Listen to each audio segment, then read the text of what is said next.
Good afternoon, everyone, and welcome on a live safari here at Djuma Private Game Reserve in the Sabi Sands, South Africa. We've got some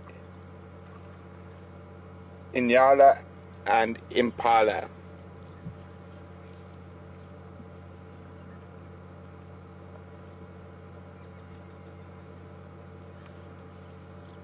We've got two male Inyala there. And as we pan, sorry, go ahead.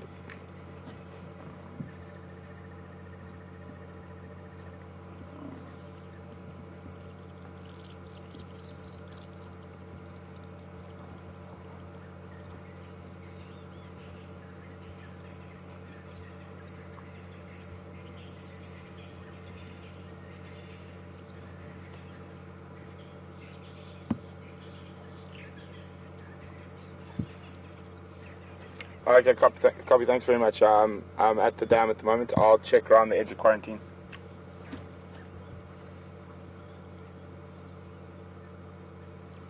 What do you got there? Oh, female Inyala. Oh, I can't see you. There she is. Across the other side of the dam. Sorry guys, I'm just listening to the radio here quickly. Copy, thanks very much, Jan. And we got a buffalo bull.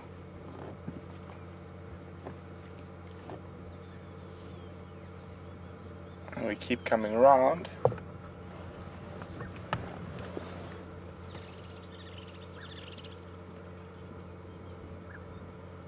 There's another impala.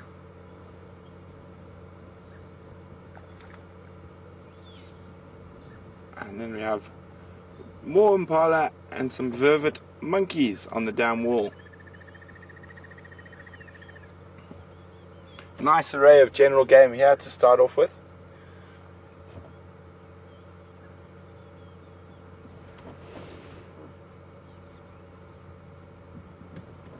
Our general plan for this afternoon is going to be to try follow up on that big male leopard Mvula that we tracked this morning. Apparently he actually crossed over the dam wall here during the day and headed up onto the quarantine clearings. So we're going to head around the edge and start looking for some tracks and see what we can find. I got Brian on camera with me this afternoon, Alex is an FC, and Virm and Mark are on the other vehicle.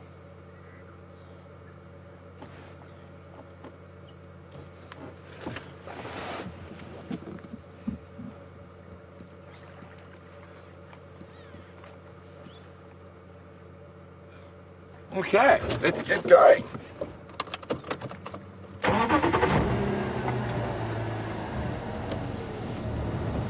It's been exceedingly warm today.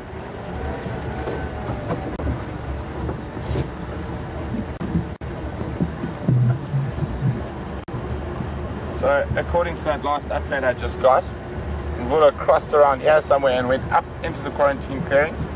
So what we're going to do is we'll drive the edge of the clearings and check if there are any tracks coming out. Otherwise, it's always, because it's been so hot today, it might be useful to keep our eyes up on marilla trees.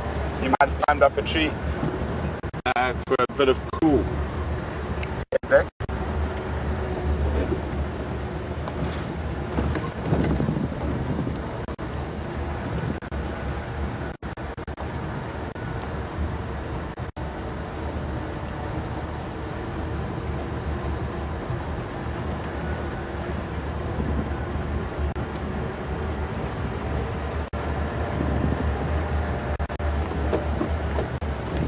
Copy, thanks. I'm at the bottom end of quarantine. I will stand by opposite Enger's house on the road for you to arrive.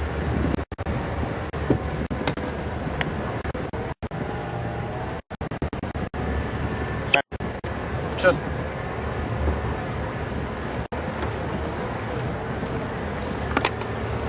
Mark, I'm right here. I've left the dam. I'm at the junction dam quarantine.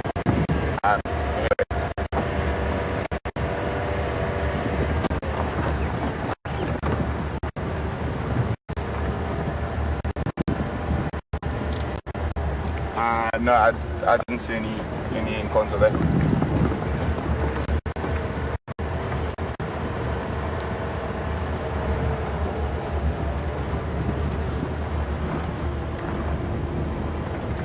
Hello, Nyalas.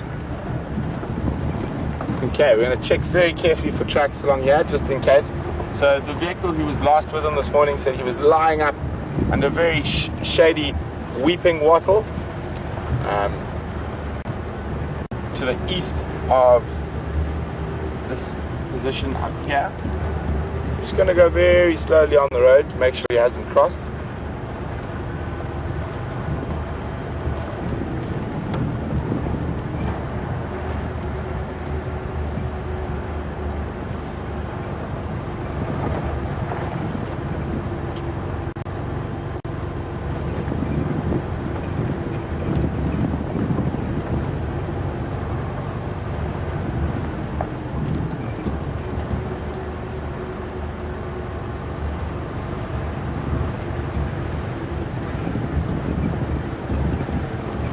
So I hope, Brian, your eyes are sharp this afternoon, checking under all the bushes for that rosette.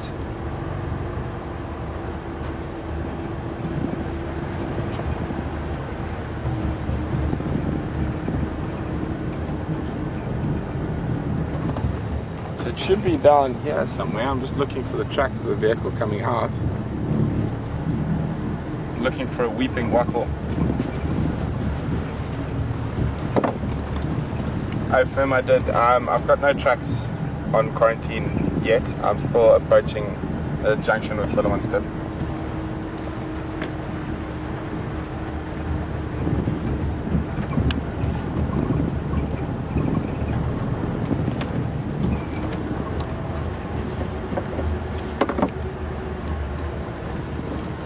Copy, thanks.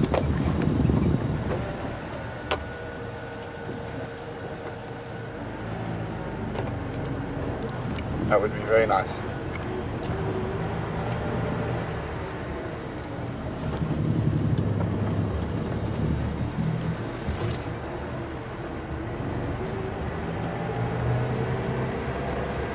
Okay, so we've got no tracks coming out.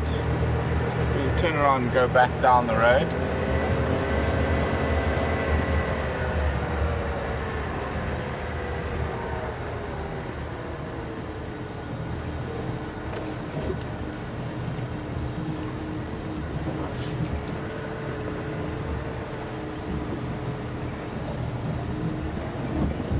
Mark just called in, there's a second set of tracks heading in this general direction of young male leopard, so it could be more than likely Djuma, because we watched quarantine cross south quite a distance from here, but we've seen how such big distances these animals can move, so it could even be quarantine or Djuma. They're the only two young males that would probably risk approaching an adult male in this area.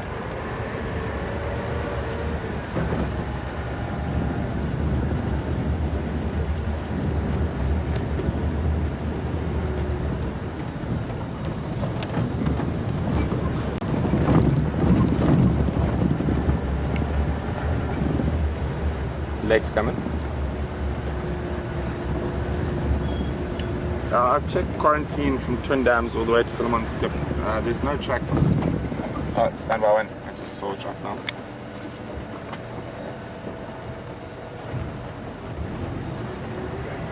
Yeah. Copy.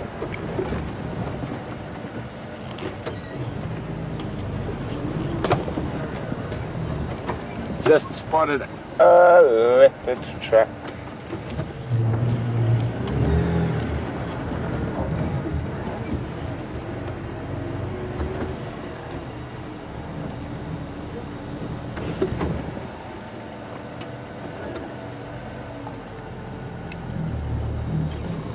Now let's please keep involved. I've got a single set of tracks heading west on quarantine.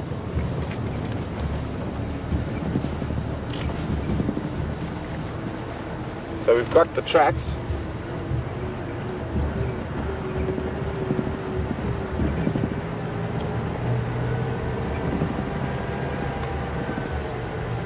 Keep a lookout, he might not have gone too far because it's so hot today.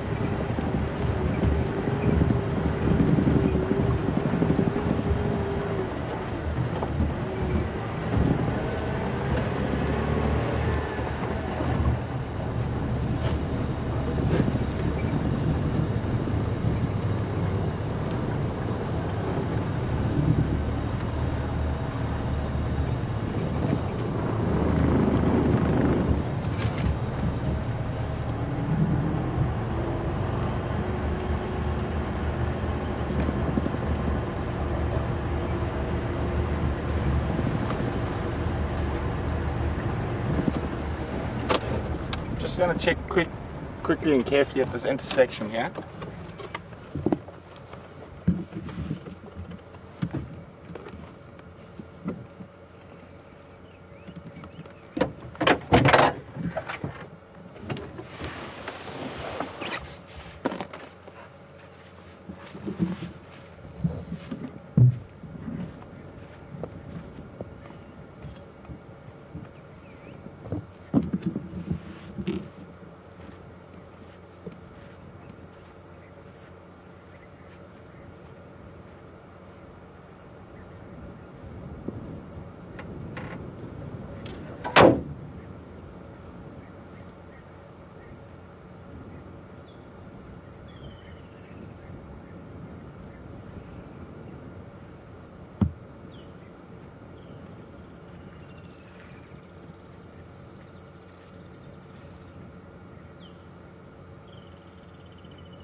So we've got no tracks here at the moment. I'm just gonna have a quick look behind the vehicle.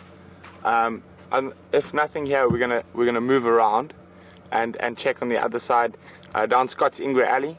Because if he ever has crossed straight across, that's probably the best bet of where he's gone, and towards Treehouse Dam. So have a quick look, and then we'll get moving again. The side of quarantine, so we're gonna shoot across there.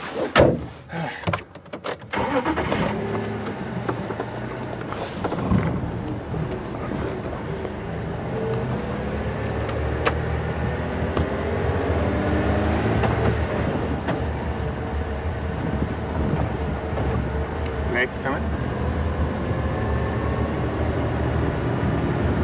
Did you get those alarm calls?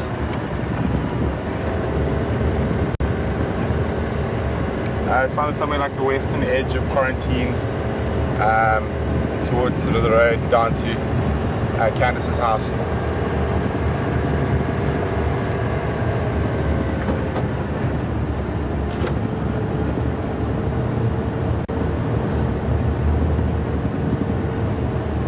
Copy, no problem.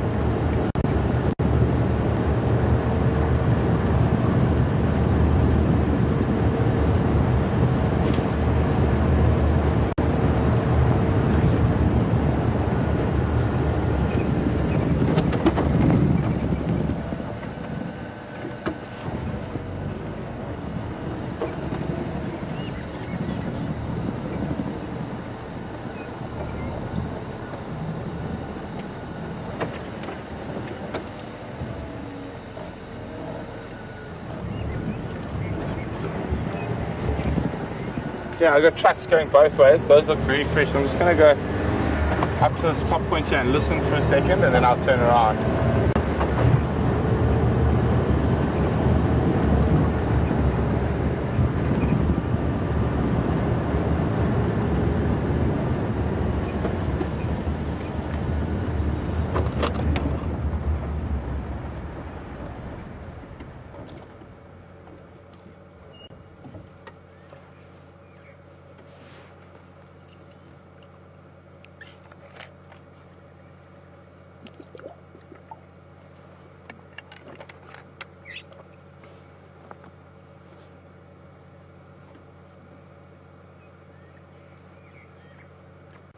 Where would you guess? Right?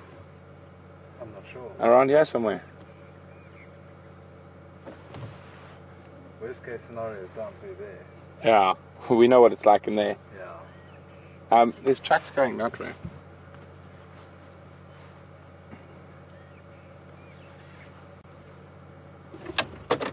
Just go a little bit further forward, see if we can see any unrelaxed animals. Giving us a direction to look in.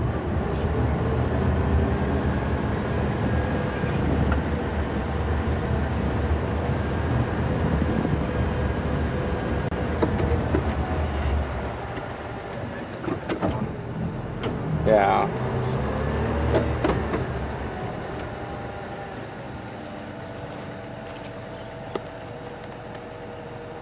Yeah. Nope. Did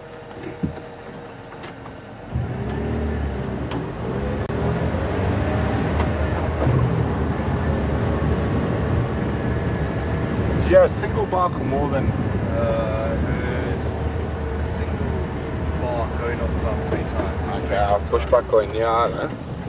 I only heard it once. I was crunching around in the long grass.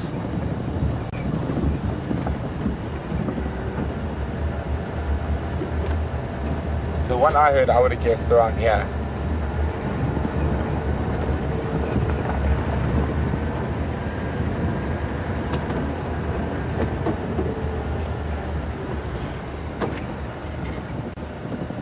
Guys, while I'm trying to figure out which way is up, we're just going to cross across to Mark so you can say good afternoon.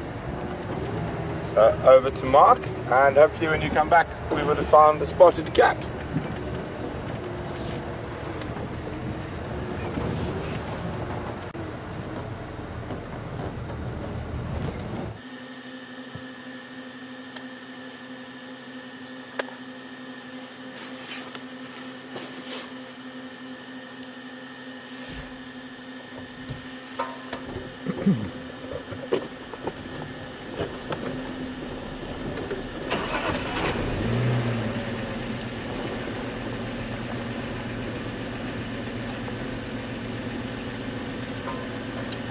Hi everybody, welcome Saturday afternoon here at Djuma Game Reserve. Oh, I can see a big Nyala bull with the buffalo bulls.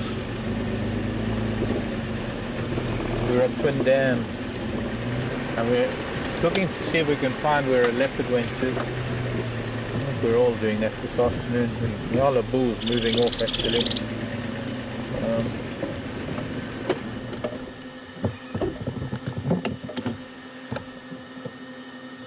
Over on the other end of the dam. A couple of buffalo bulls in the dam. It's a very hot, humid afternoon here at Djuma Game Reserve.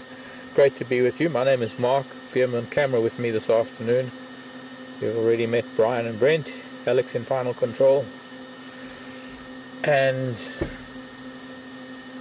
great to have you with us, especially those of you who don't join us much during the week. Those of you who are here in the weekend, it's nice to be with you again. Oh. A woodland's kingfisher making a noise. That's the sound we're not going to be hearing much longer after this month is out. Kudu cow. Pardon?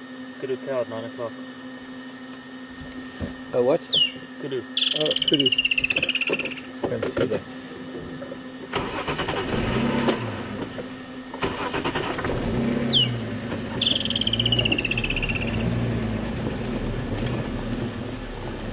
With Nyala about now kudu, don't expect really going to see much of a leopard around here unless they don't know about it. He was in one of these jackalberries this morning. This is a young male, the son of the male that we saw this morning. We saw a big male in Gula this morning. We might get into a better position over here.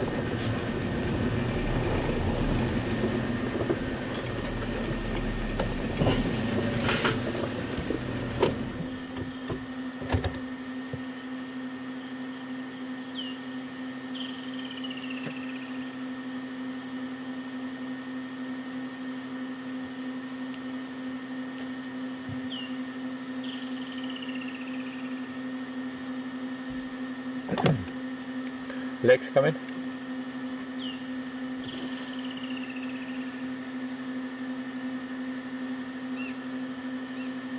Alex Mark here. Did you follow Mvula to Gary Dam this morning?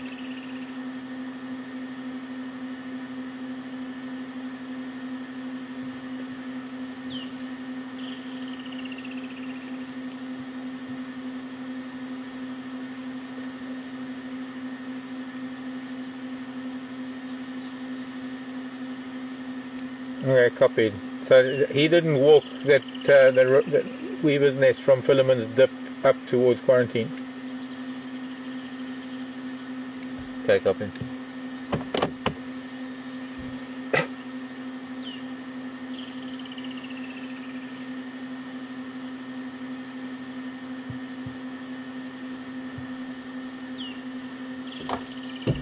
Okay, copied, thanks.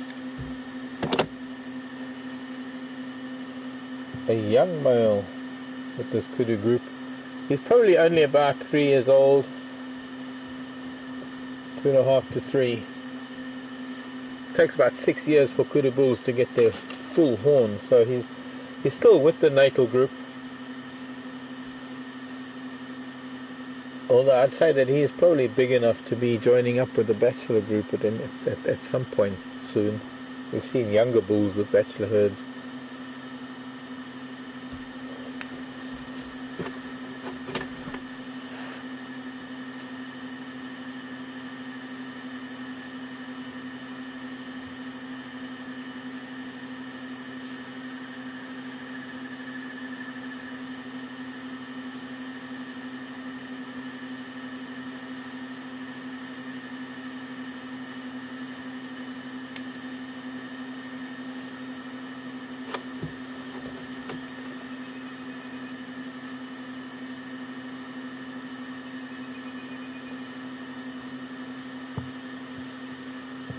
The kudu cow and the calf both looking at something, and you can't really see it because it's behind a little bush for you. Let's see if I can try and get a bit more forward.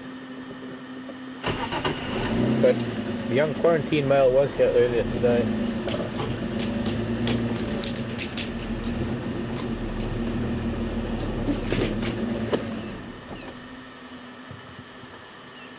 And she's sniffing, she's looking and sniffing.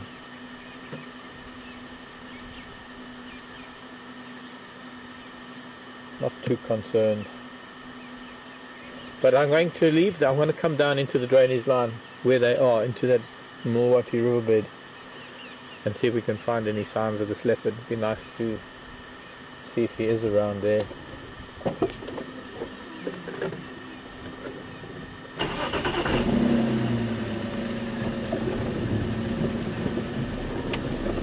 But first,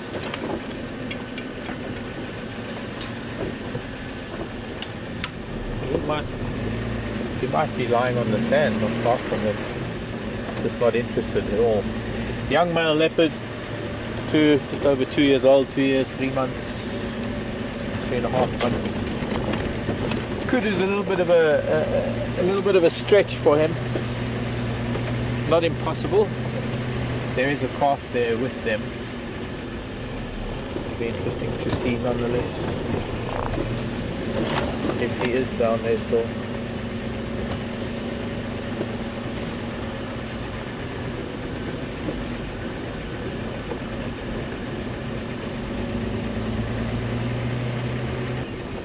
Not impressive. Oh gosh, there's a jewel beetle. Please stop somewhere, jewel beetle. Oh.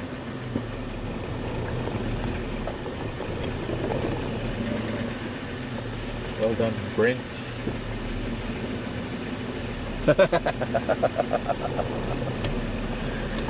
Brent found him. We drove past him. Yep.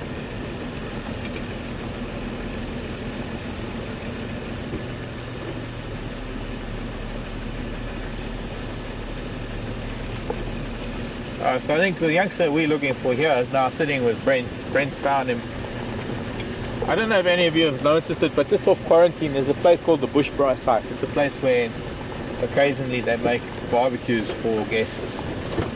And, well, we're going to go over to Brent to see who's there, but I got a feeling that it's Quarantine male who was here and he's walked that way. We saw his tracks earlier. We're going to cross over to Brent and I'll come back to you a little bit later and see what I can find in the meantime. So enjoy this for now.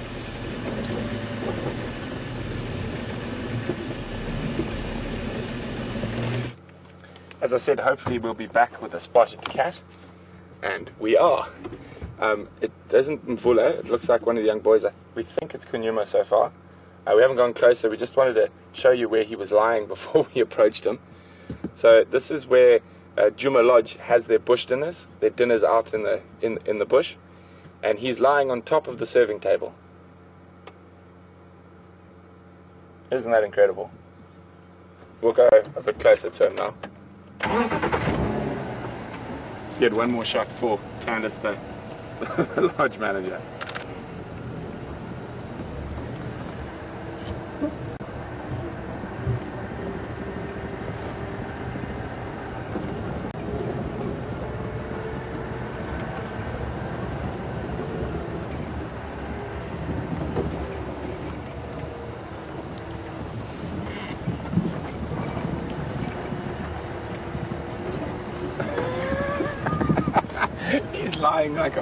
He's lying flat cat now, on top of the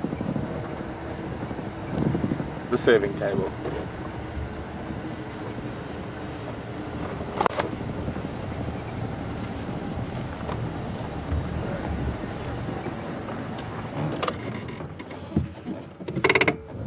Yeah, looks like must be quarantine. Doesn't have that double splodge above his right eye. And he hasn't snarled at us.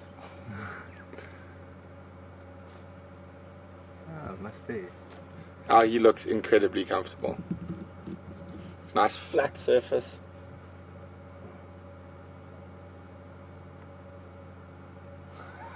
That's amazing. Hello, boy.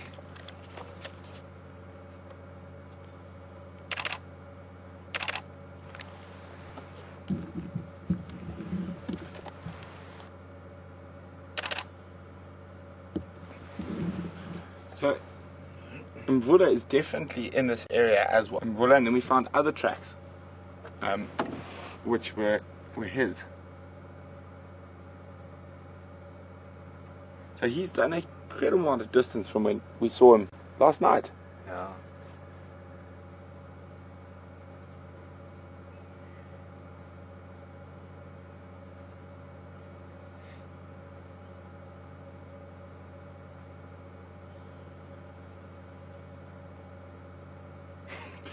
It's amazing. As I was driving up there, I even thought to myself, wouldn't it be funny if there was a leopard lying on the serving table?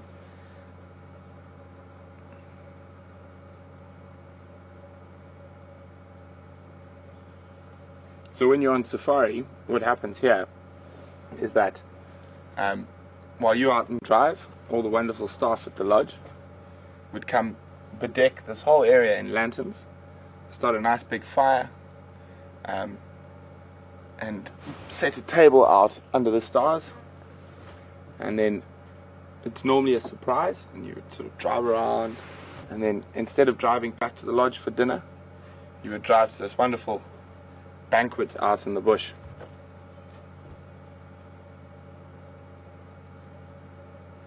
They do get interrupted from time to time by elephants, lions, leopards.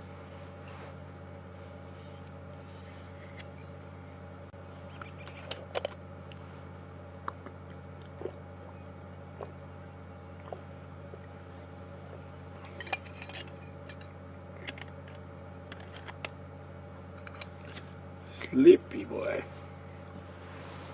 So from what I heard, he was found on our southern boundary this morning.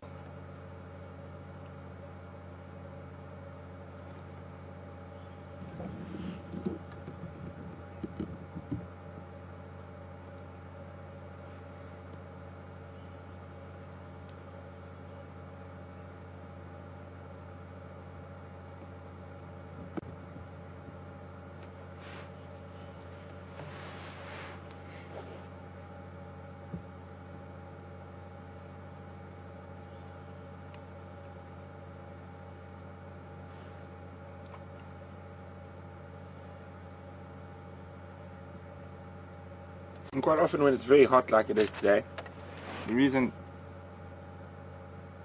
leopards like to elevate themselves a little bit, well here on a nice perfectly flat table or in a tree, is because there's a slight bit breeze off the ground, and I mean it's very humid and hot today.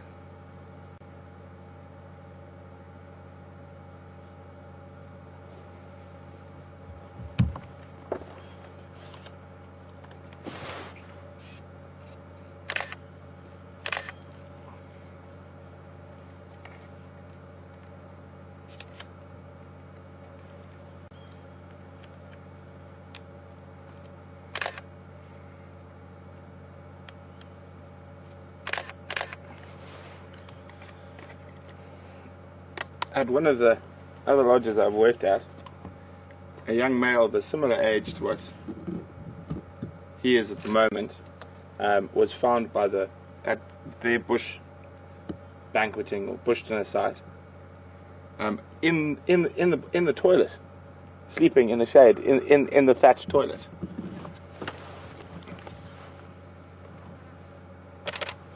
When you put a picture up like that, and you would think he was in a zoo or something, sitting on nice concrete, well built.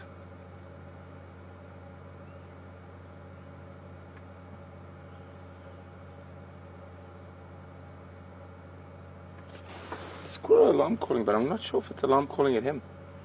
Sounds too far away.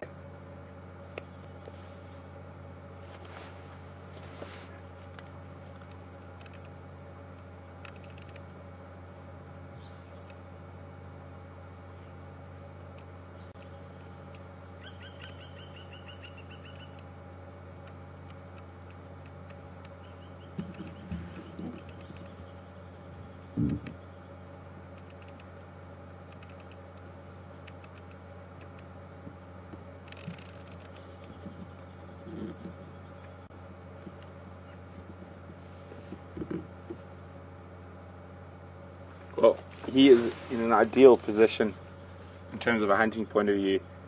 All those Inyala and Impala we saw in the beginning of the drive, and there were more Impala just actually probably 200 meters from here. So there's a lot of food around here. But I think at the moment he's more interested in schnoozing.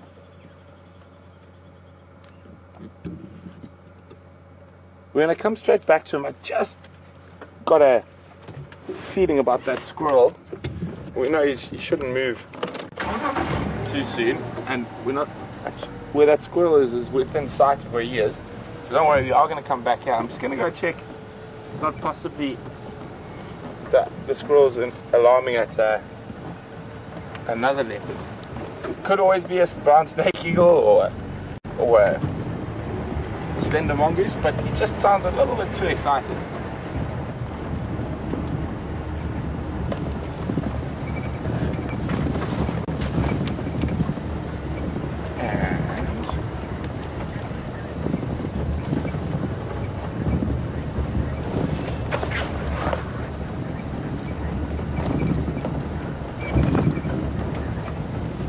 Good afternoon, Kathy from Tennessee. Welcome. Kathy, that's a very good question. Kathy would like to know whether leopards are more active during the night or during the day, and does that do those activity levels change between summer and winter? Kathy, the one thing I've learned watching leopards for a long time is that they can do whatever they want when they want to. But generally, yes, their activity levels are much higher, sort of from the early evening into the night. But then again, they can be quite active during the day. But normally, they are more active at night. And during the winter, when the days are much cooler, they are more active during the day than in the summer, and they do rest at night a bit more. I want to check under these. That looks like, it was a leopard. That looks like a nice shady spot. What do you think? Under that fallen down tree. He hasn't moved an inch.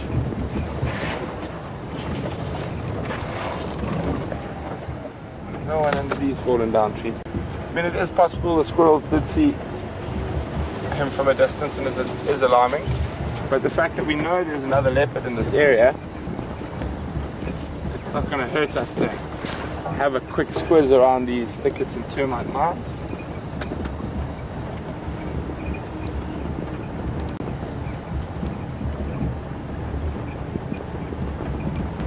Oh man. Oh no, he's still there. I was like, you sneaky. But he might have just leapt off, but there was a branch in my way.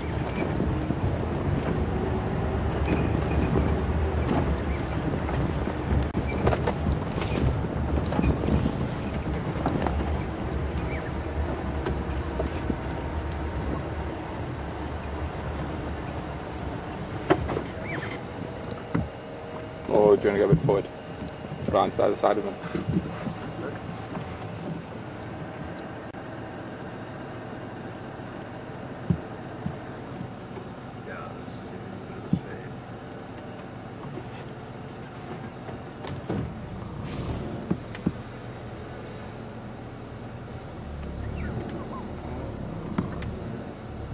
I think it's going to be better from that side. Just have a look. You get his tail.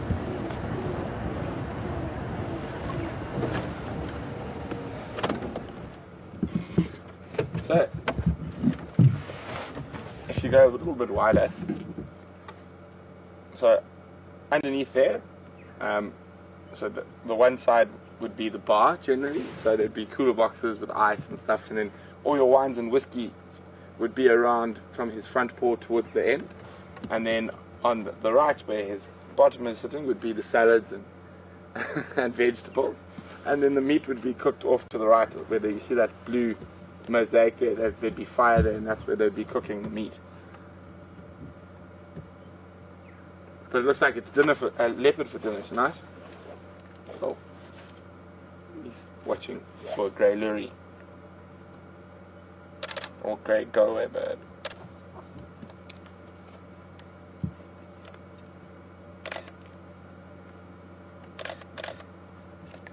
Go-away bird suddenly spots him, starts alarm calling.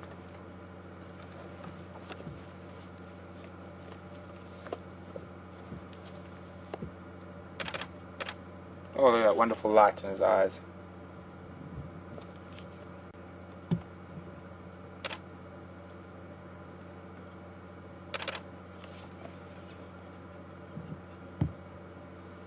Watching that go-away bird intently.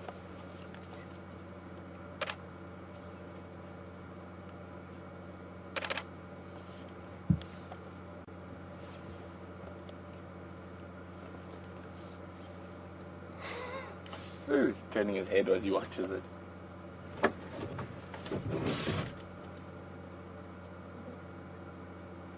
Oh, the go-away bird is feeding off a brown ivory tree in Shangan. Who can tell me what the Shangan word for a brown ivory tree is? There we go. Brian's going to show you the tree now.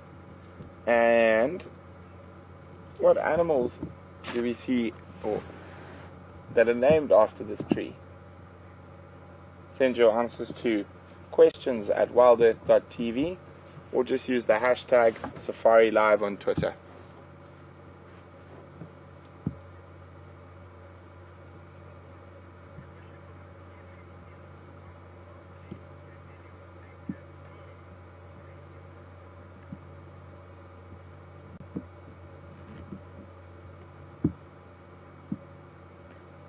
Good afternoon, Gilly from Wisconsin. Welcome on Drive with us this afternoon. Gilly would like to know if any of the big cats purr. Yes, but not very often. The one that purrs the most is cheetah. There's the grey go-away bird. You see that little movement in its throat there, that very fast movement? It's called a gula flutter, and they do that when they're hot, and that helps take air over the blood vessels that are in the mouth. There's quite a lot in the tongue and in the throat to cool the blood. It's called a gula flutter.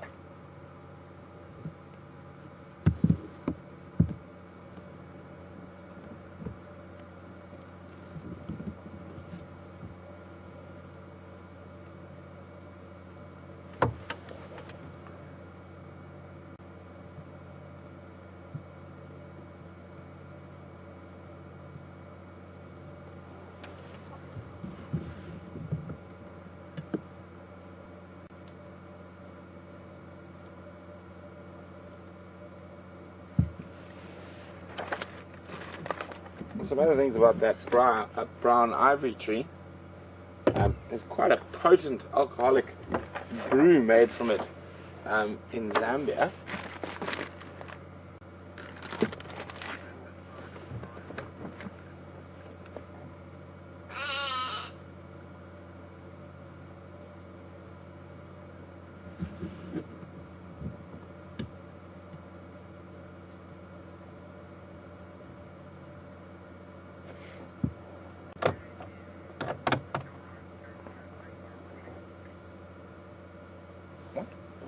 Sorry, go again.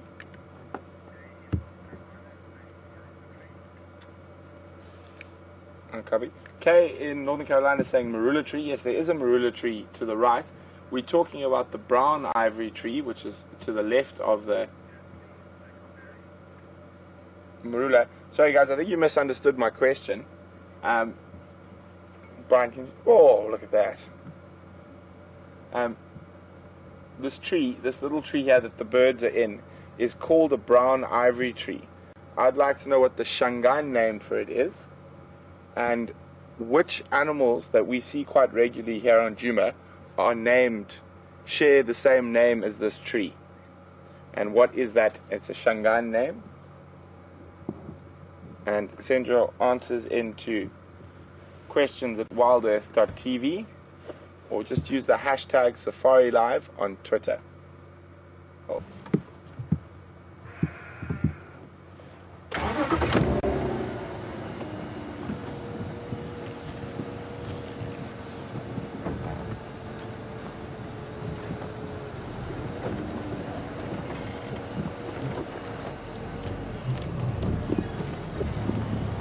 Well done, Ressa. Nkahuma lions. The Shangaan name for a brown ivory tree is Nkahuma. And who is the second one there?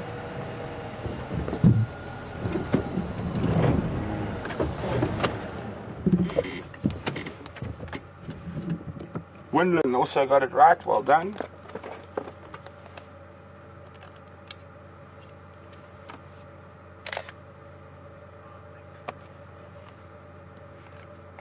Oh.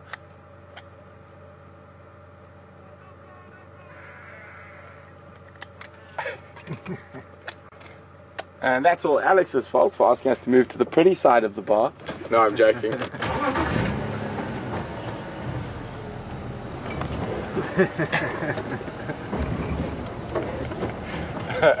Oh, he's back. He's back.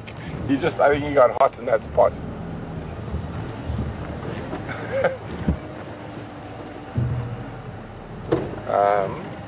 Oh, her teeth.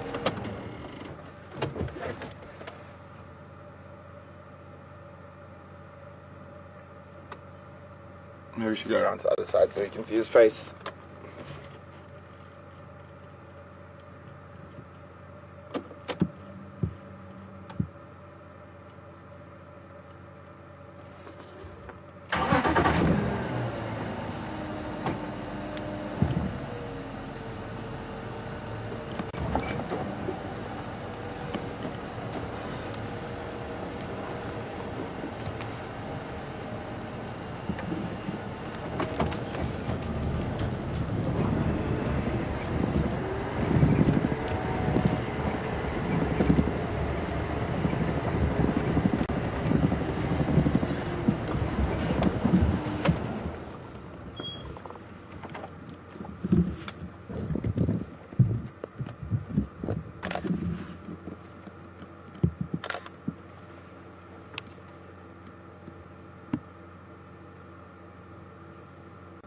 Looks like he's thinking about jumping, doesn't it? Yeah.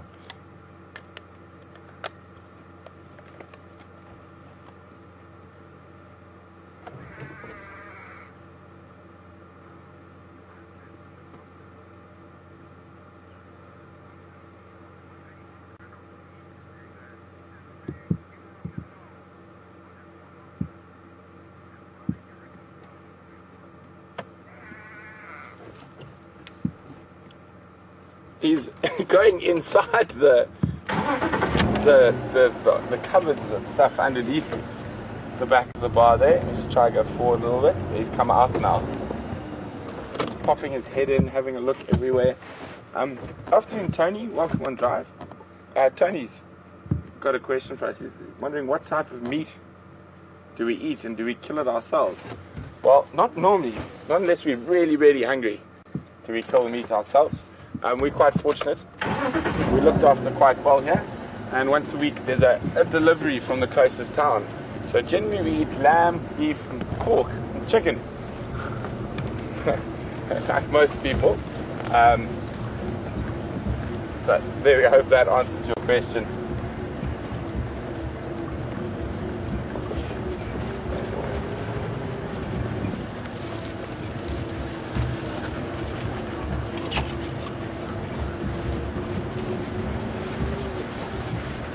Good afternoon, Dennis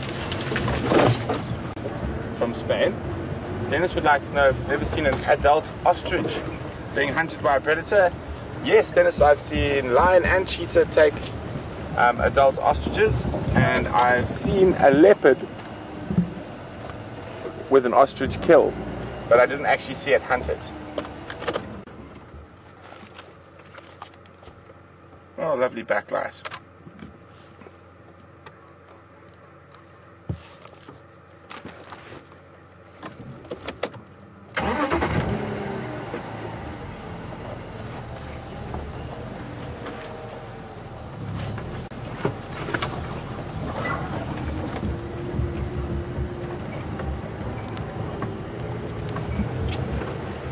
He spotted those palo we saw earlier. Nope.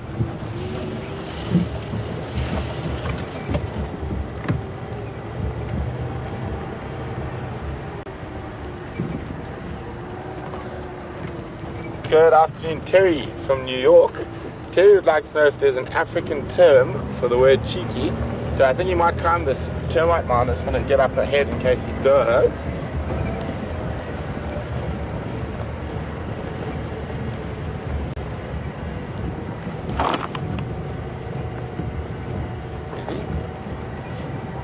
Where is he? Oh, he's on the road. Not exactly cheeky, but I suppose under the same lines, like almost, oh, he is difficult-ish or whatnot. One of the better known ones that's referred to any animal that can be sometimes a bit aggressive or just cheeky generally is mafufunyan. Also referred to people who can be a bit difficult, so we're called mafufunyans or paisans.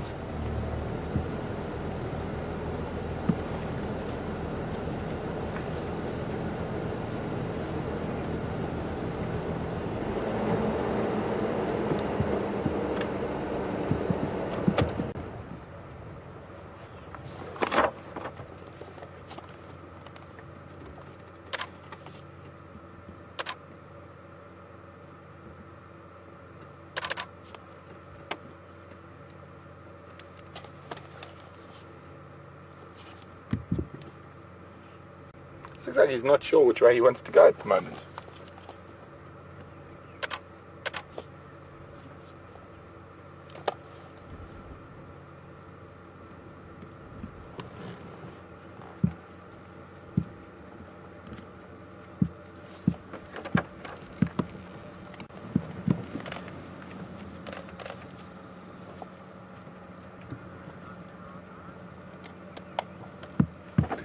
Yeah, let's zoom around.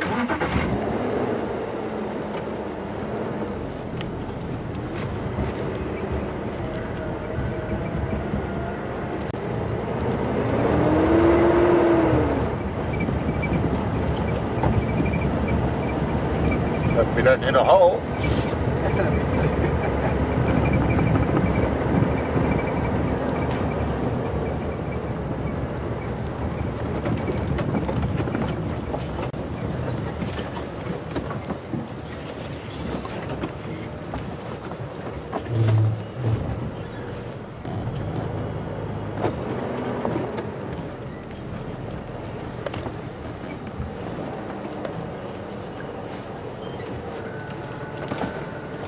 My head will be out the way in a second.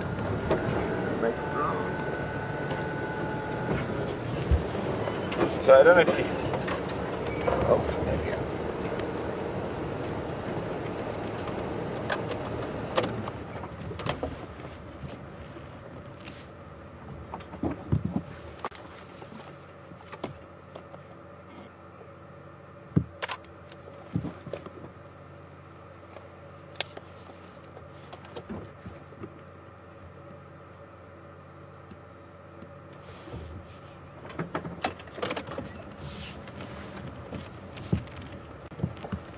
Try a new thing we haven't done before.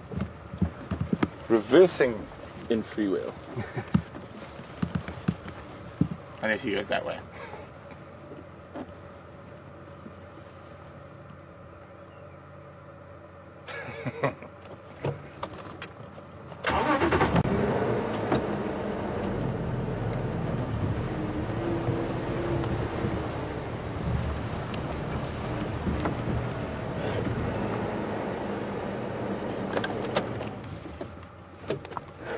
I don't know if you can see those big ugly footprints just to his right. Those were mine from earlier this afternoon when I was looking for his for Mvula.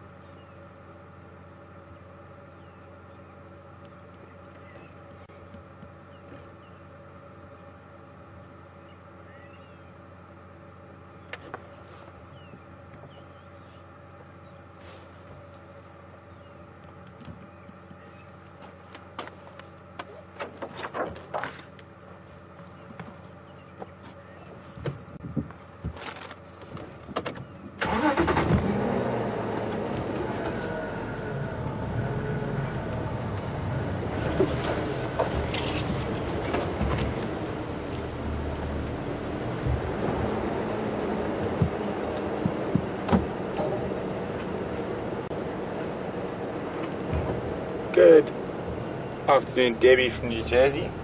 Debbie would like to know what languages the guides speak to each other. Debbie, they speak a very bad mixed match of languages, to be completely honest. A bit of Zulu, a bit of Shangaan, a bit of English, a bit of Afrikaans.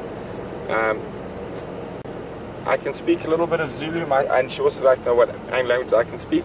I can speak a bit of Zulu, a bit of Shangaan, and a bit of Swahili, and also a very small bit of Nyanja and Bemba from Zambia.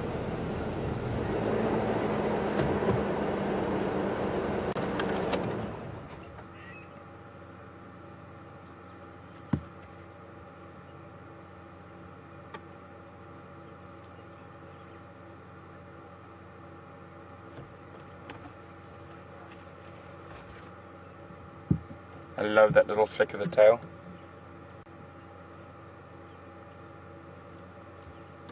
It's almost like concentration.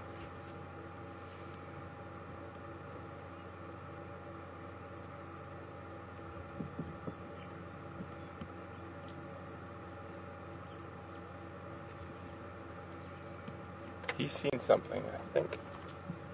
No. Yes. What has he seen?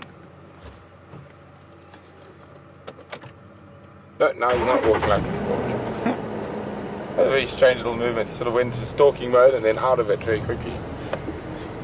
Ah, he saw Franklin. He was now shouting at him.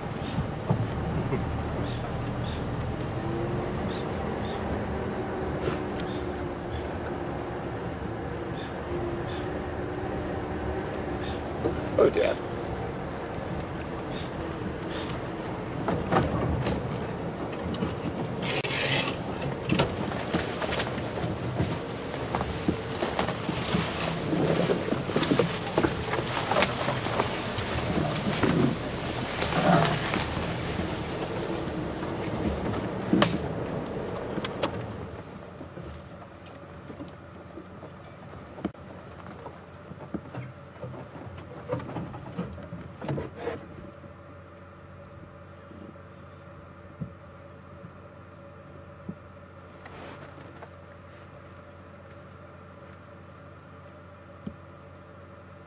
he's definitely heading in a good direction to find prey species. So he's almost, his general direction has been straight towards where all those Impala and Nyala were, but also where Mvula was left. But Mvula is left, we found his tracks coming out. I'm sure you must be able to smell his Mvula's scent in the area.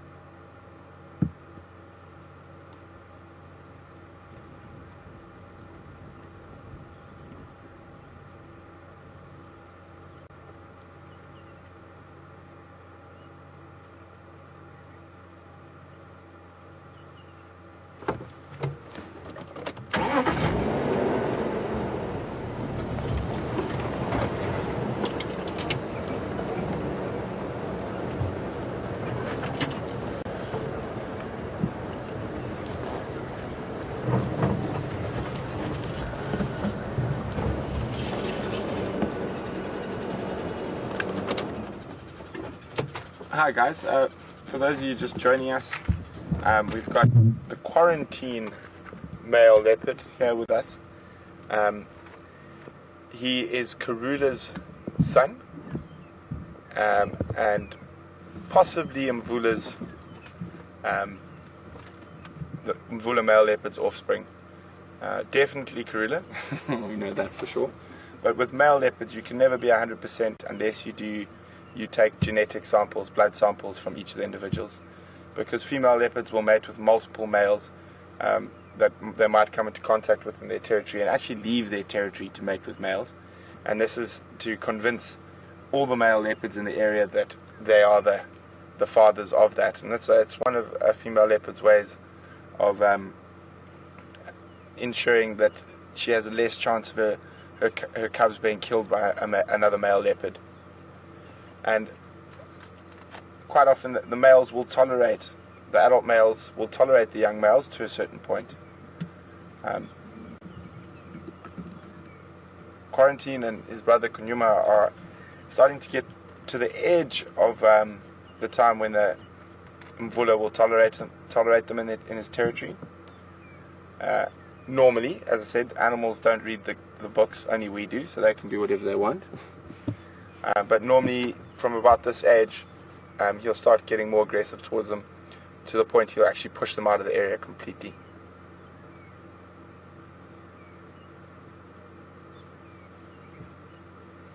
But the four most common leopards we see here on Djuma are this male leopard here, Quarantine, Djuma, which is his brother, their mother, Karula, who's also known as the Queen of Djuma, but I think most people watching know that, and Mvula, who's possibly their father.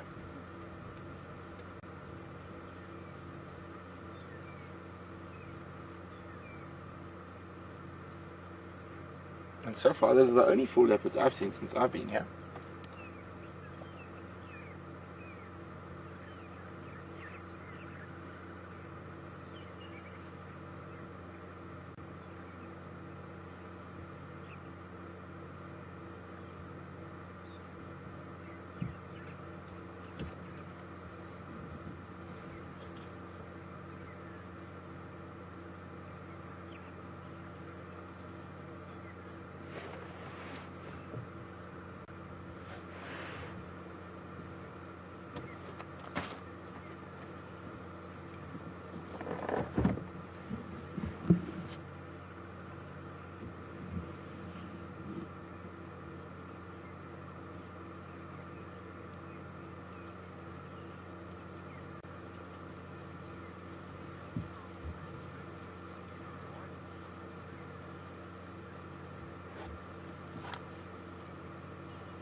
Good afternoon, Sharon, from Pennsylvania.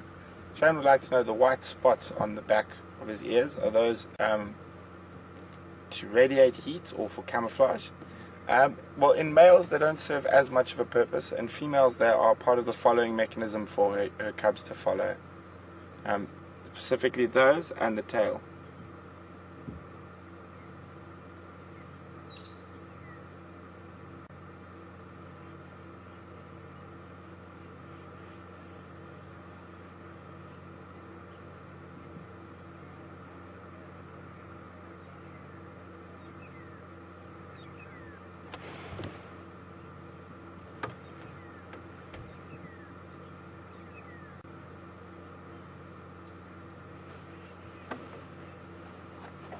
Stay firm.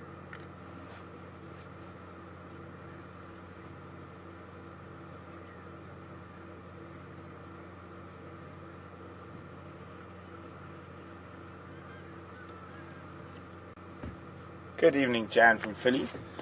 Jan asked, when you're tracking, can you tell whether an animal is standing still or actively walking from the tracks? You can, Jan. When they're walking, there's little signs that. So same as if you walked as opposed to standing still, your heel and your toes will catch ground, so it'll make a little scrape. And it's the same with tracking a leopard or a lion.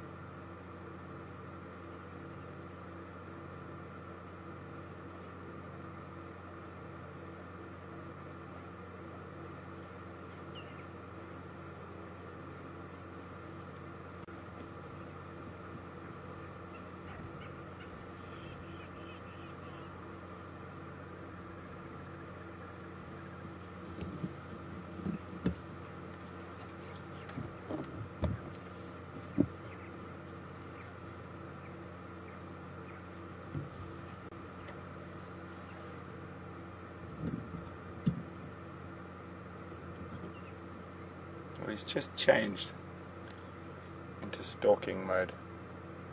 I can't see what he's looking at.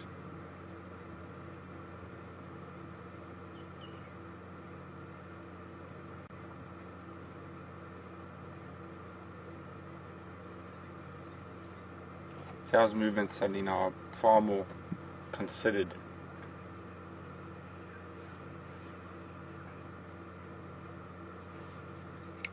Sorry, last station, go again.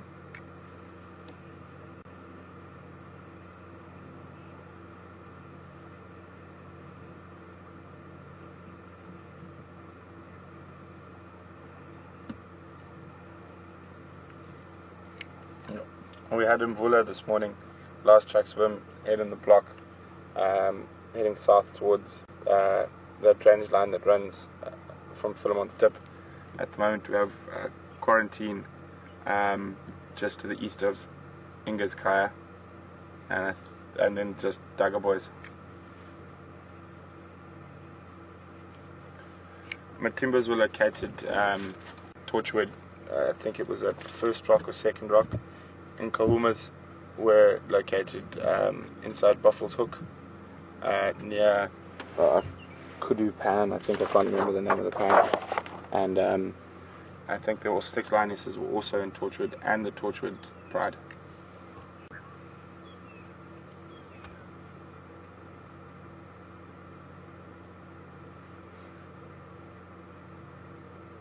Can you see what he's looking at from up there? I mean, it could be a host of different species from here.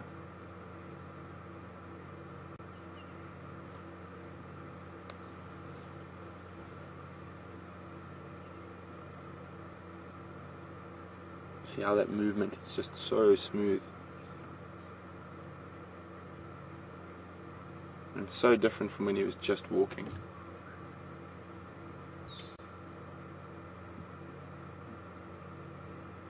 Because most animals' eyes are designed to pick up movement, so they try and minimize the movement while they're stalking. So even how carefully he even sits down.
Just trying to see what he's looking at.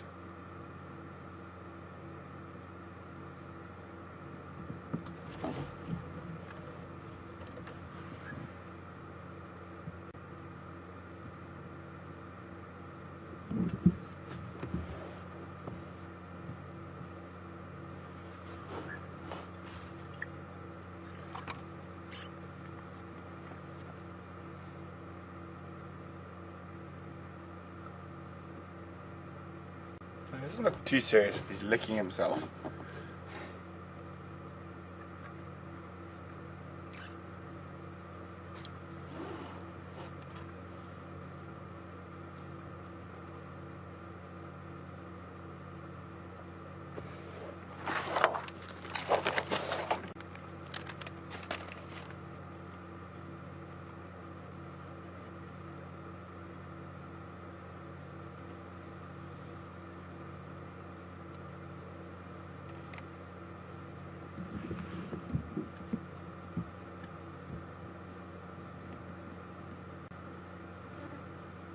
There we go.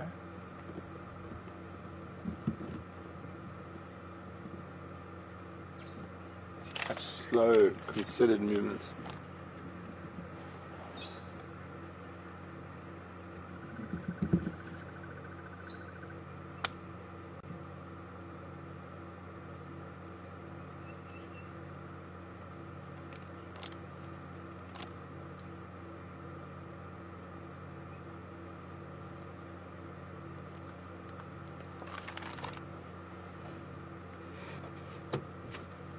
So your average leopard hunt, the leopard will stalk within under 10 meters before that last extreme burst of speed.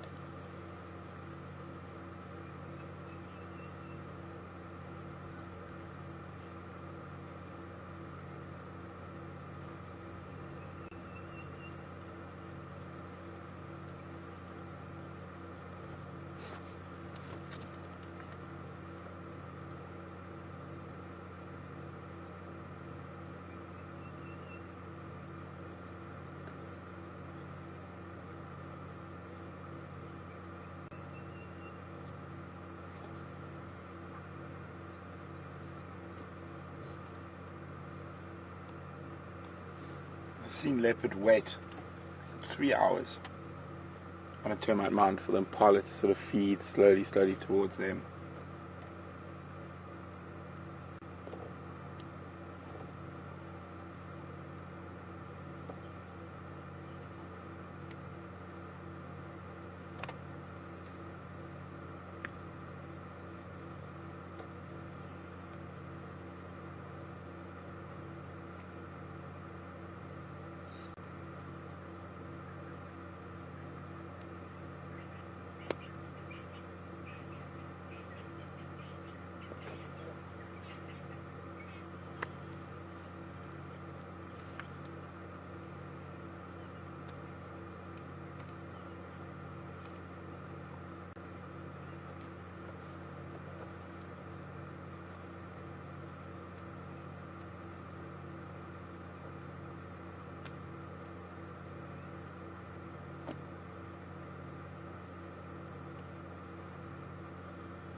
Wish I knew what he was looking at. Be quite funny if all this talk was from Franklin.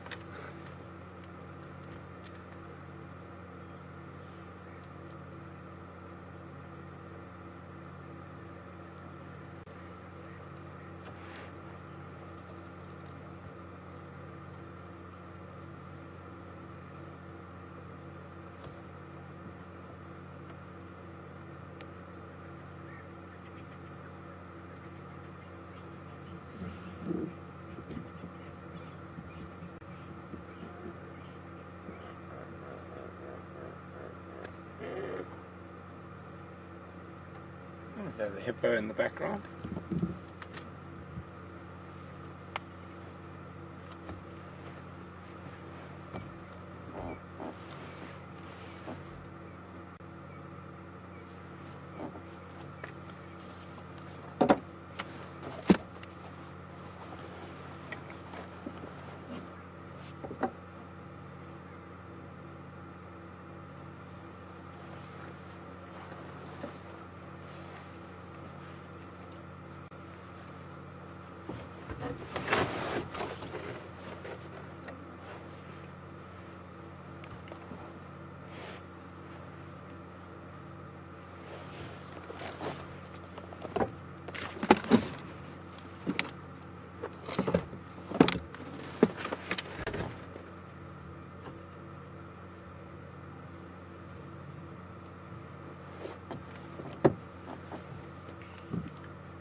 I'll move a little bit.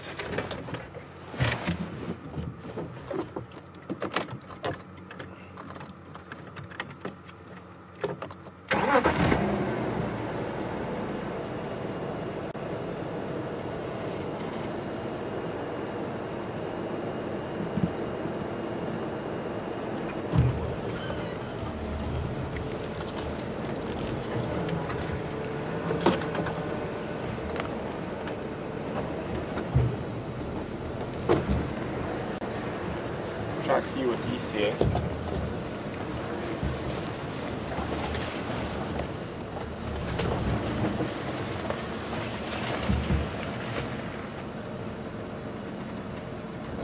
I have no idea what he's looking at.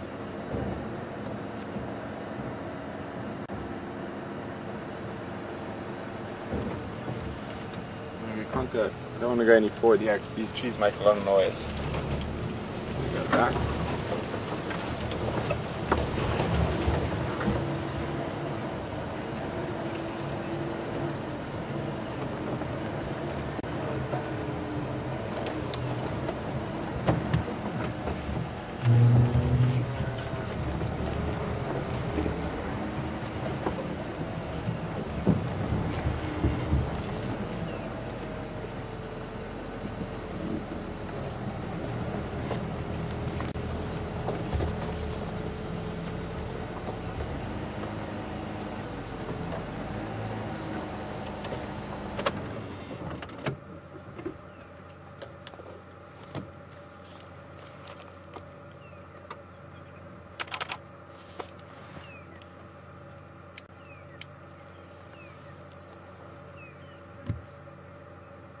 I think it actually could be Franklin.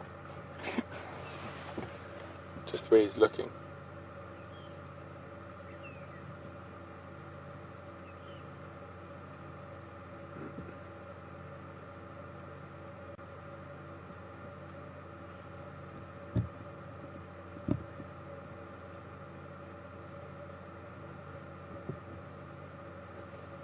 Incredible patience these animals have.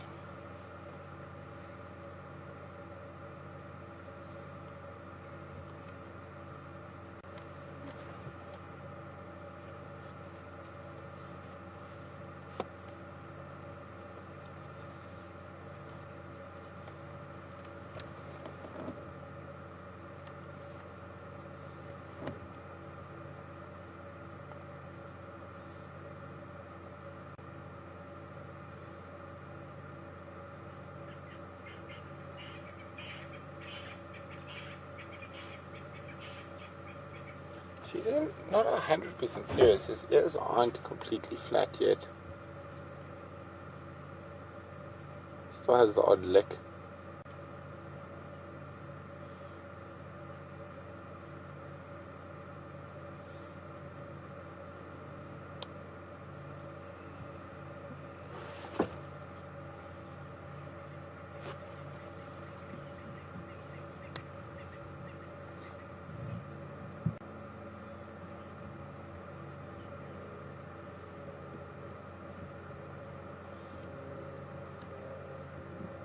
It's incredible, that movement.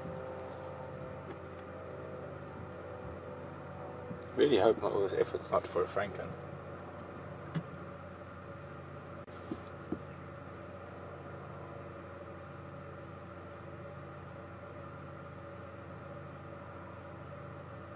And how's that for perfect predator poise?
for all we know, there could be an Inyalo and Impala on the other side of that thicket that we just haven't seen.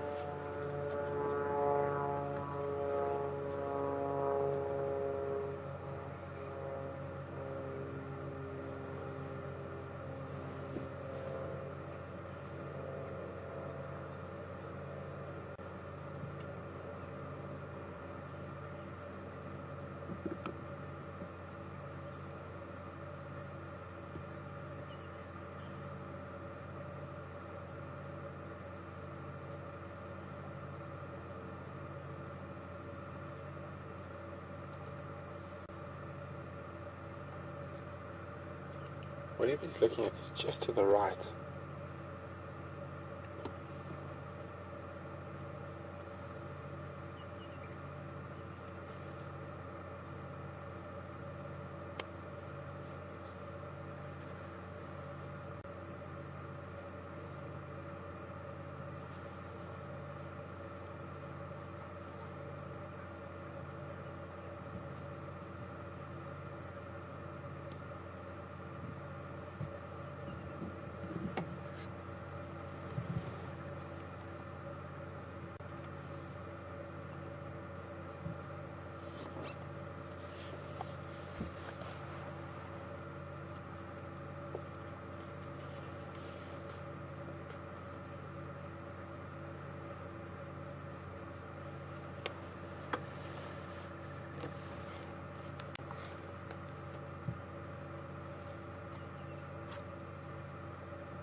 Amazing how that tail twitch that's so constant when not hunting is completely gone now.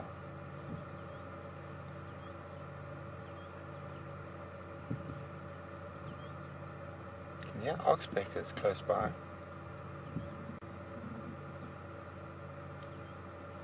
I heard something move. It sounded a bit bigger than a Franklin.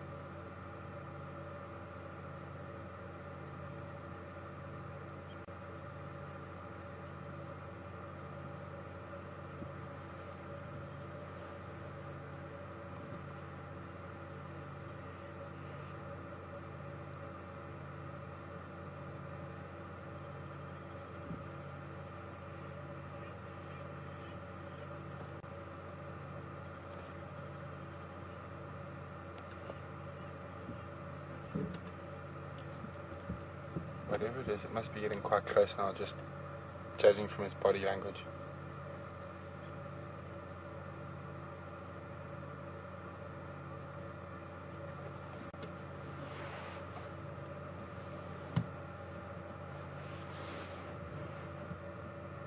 So he's no longer sitting, crawling along the ground.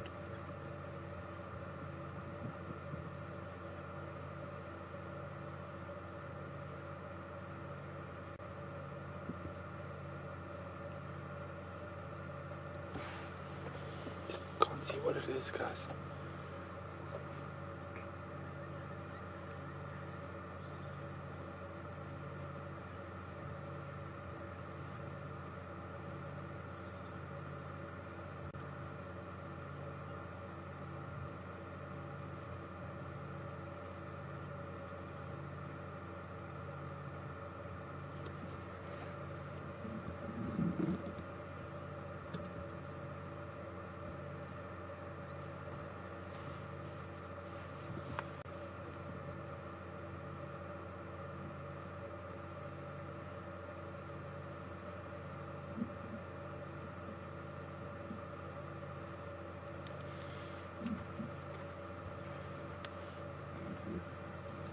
you saw how fast he was walking earlier, and now this 5 meters has taken him 20 minutes, 25 minutes to cover.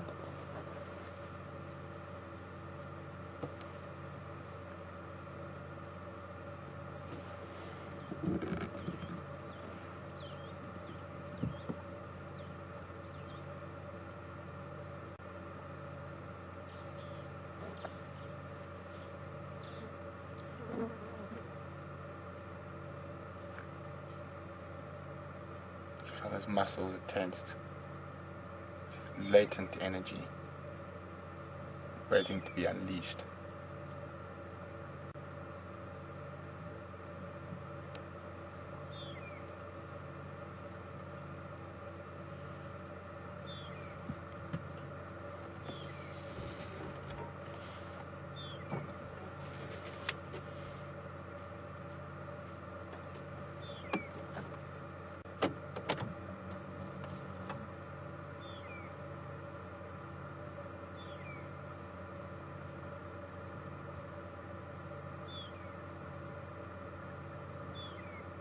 So, while there's a chance I feel I might disrupt the hunt, I won't move the vehicle.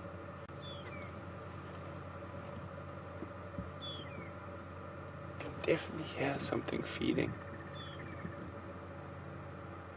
just on the other side of that thicket.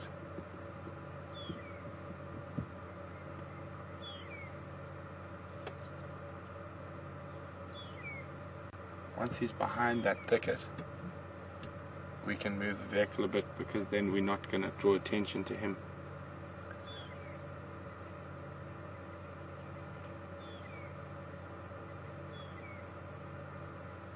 Hopefully we don't miss the burst that little second, but rather than affect anything, I'll just wait for that tip of his tail to disappear.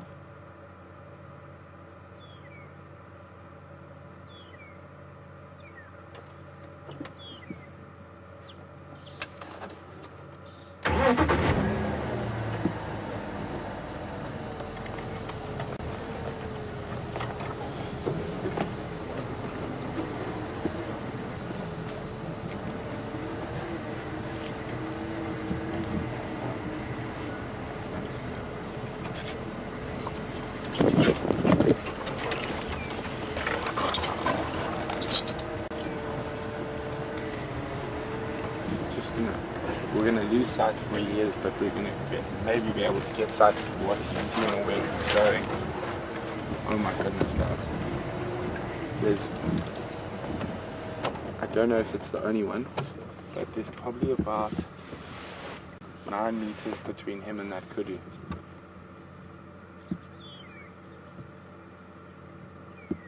That is a big prey species for a leopard.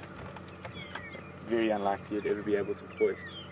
It's possible there could be a youngster here. A young kudu, a sabaro kudu that we can't see.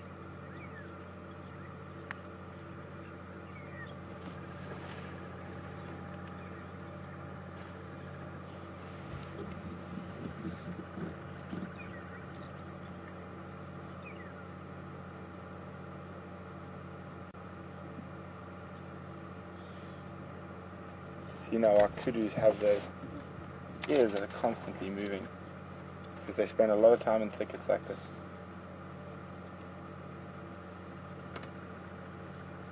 She definitely hasn't noticed the leopard yet. You can see she's still ruminating, browsing, scratching. At a moment like that, he might choose to move forward.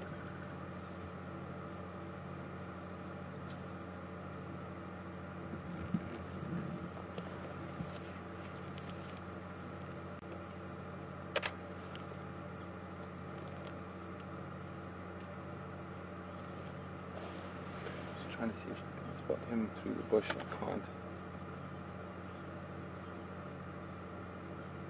So there's another moment he might use to move forward. If that's the kudu he's stalking, we don't know. It could very easily be more.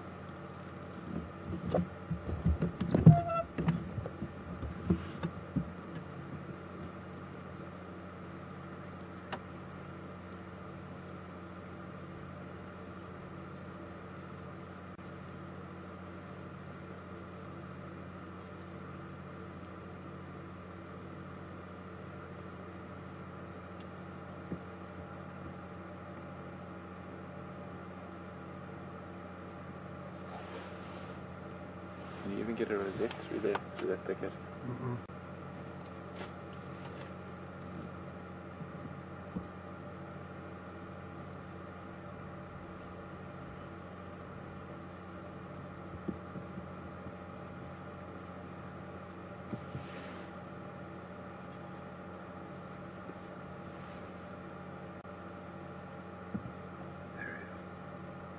Okay, so it is that kudu he's stalking. Good spot. Oh, she's moving.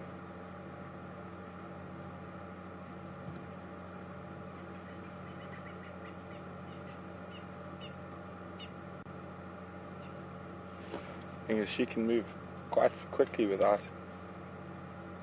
having to take her time like he does in case he sets off something.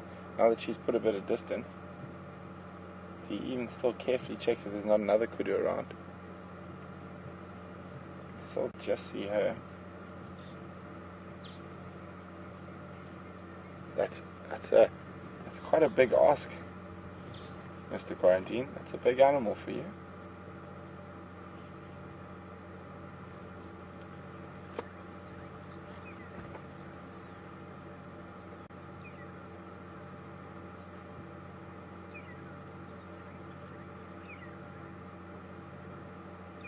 I've lost sight of the kudu.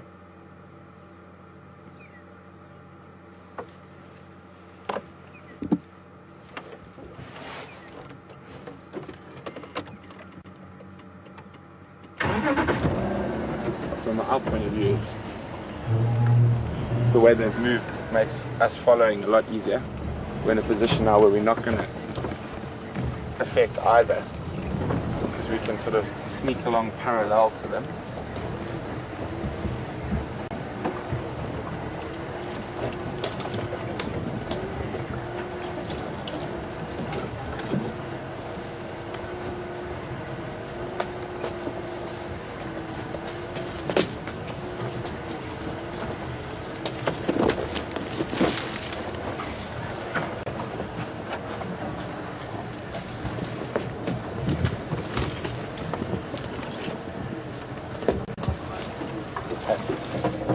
Is this him?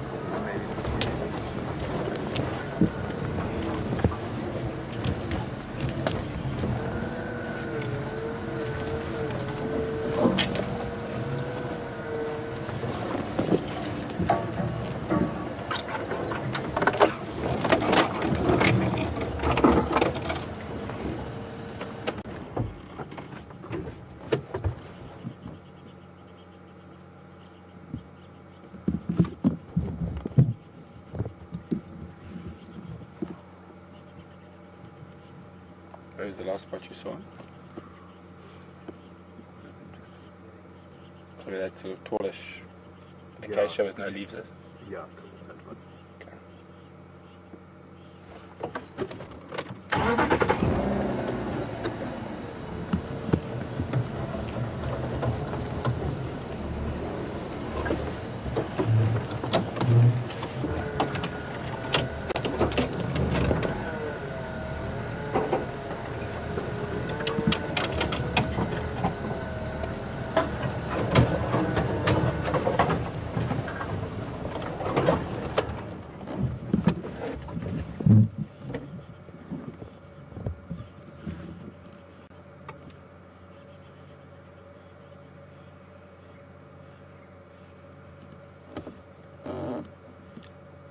The only risk we're taking now is if he decides to abandon the hunt.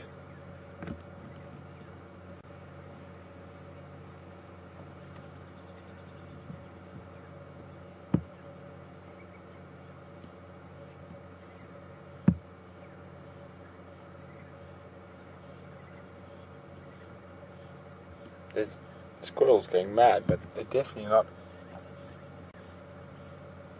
shouting at Mr. Quarantine.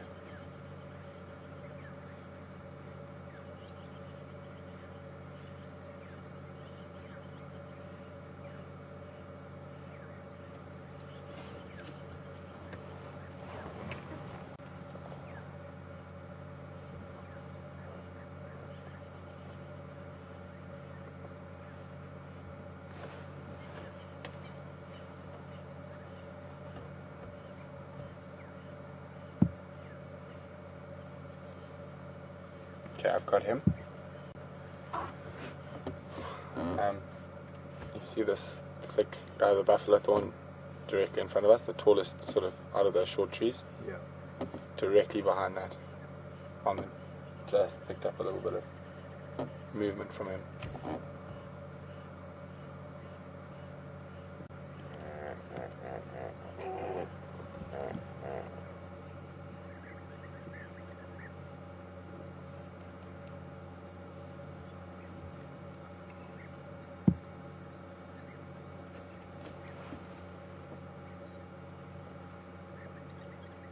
Yeah. There.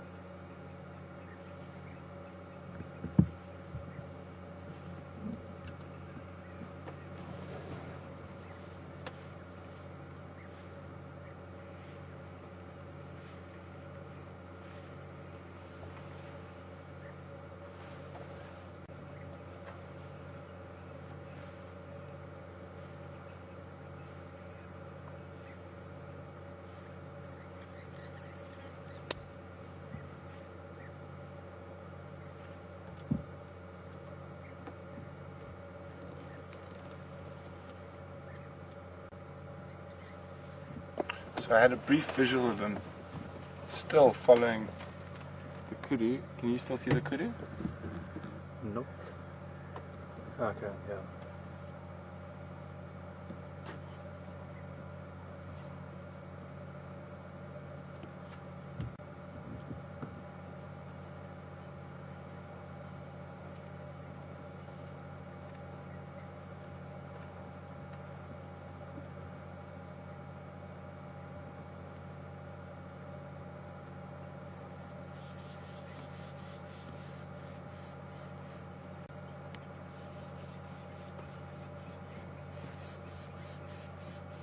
Good.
The thing is, she walked quite quickly. I'm just worried he might have given up like he has and sits in front of the car.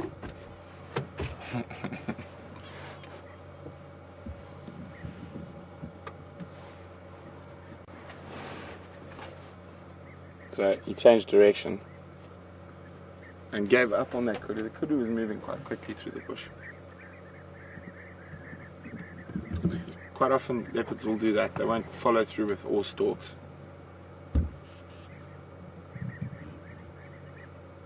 See, he's heard something else.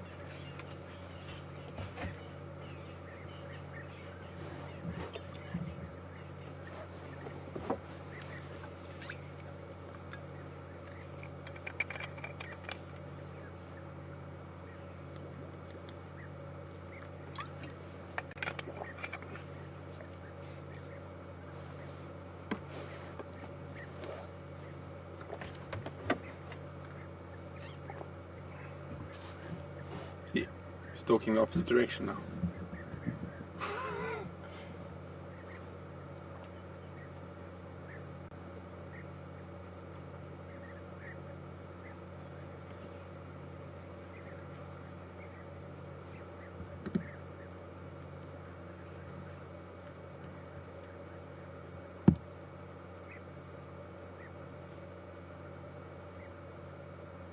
Not really stalking, are you?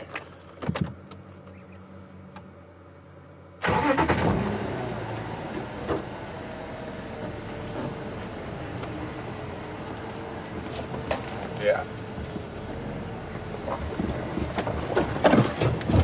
Yeah. Feeling. If he is seeing something and we try to follow behind him, we will definitely disrupt it. So I'm going to go around.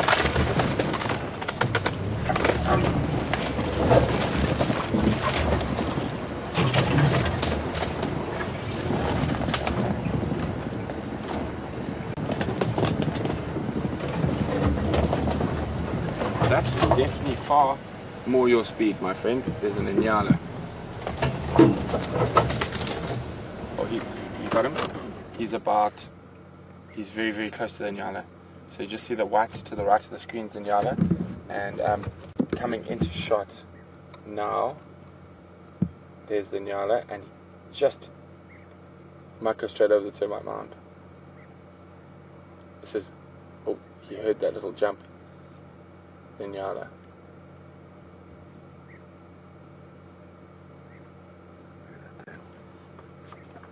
He looks upset with himself. He's like, why did I just move so quickly off? After going so slowly for so long. Oh, spotted. So slowly for so long, and that last second he just didn't go slow enough. There was only one bark, an unsure bark. Yeah, he wasn't quite sure then, but you see the tail's up. Running back down here. Oh bugger, I've been spotted.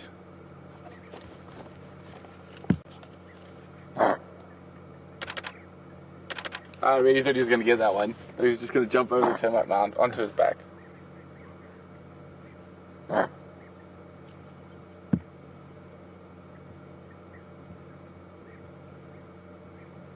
That was so close. Unlucky boy.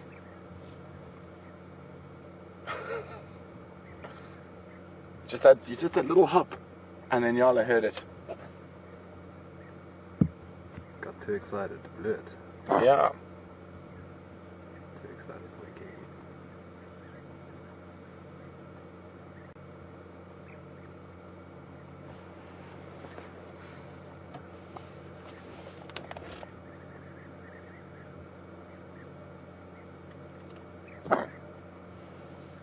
Oh, what's he seen behind us?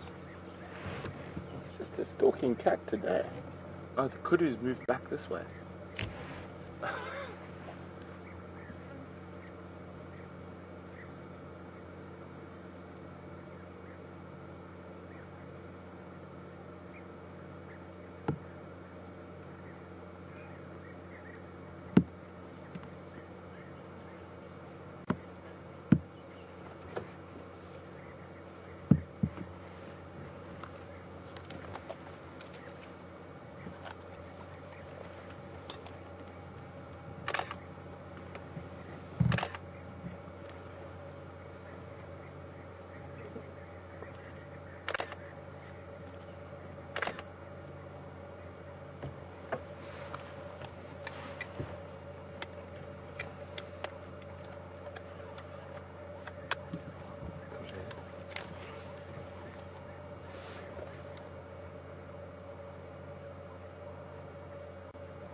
Start and end your day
There's a lot of game in this area. So what he'll probably do now is take a rest for a while, unless something walks up to him.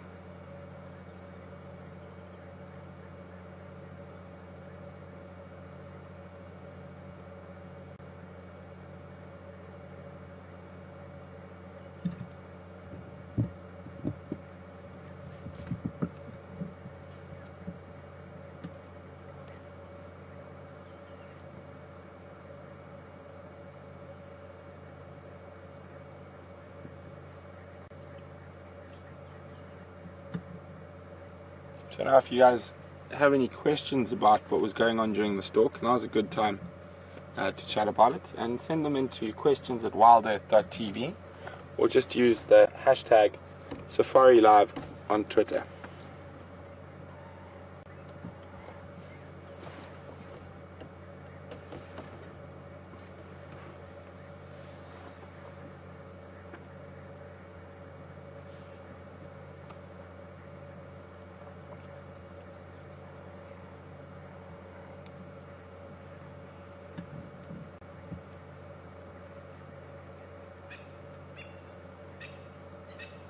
So guys, while he's sitting there stationary, often get asked about flat tires and stuff like that.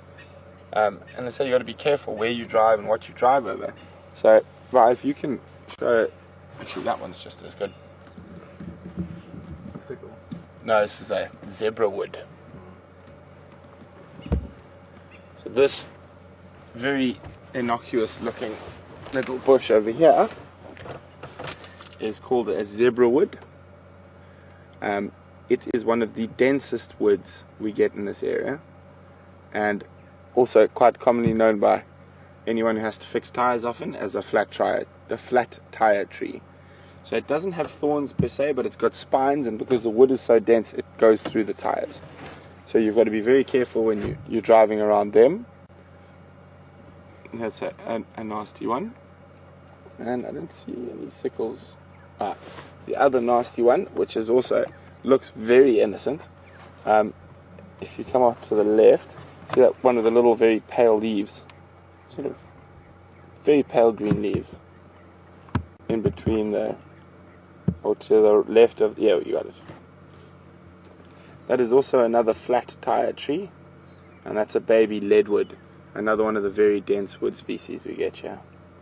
And also doesn't have proper thorns, has spines, so sort of thicker than thorns and sharp on the edge. All three of the trees that cause us the most flat tires, none of them have true thorns, all of them have spines.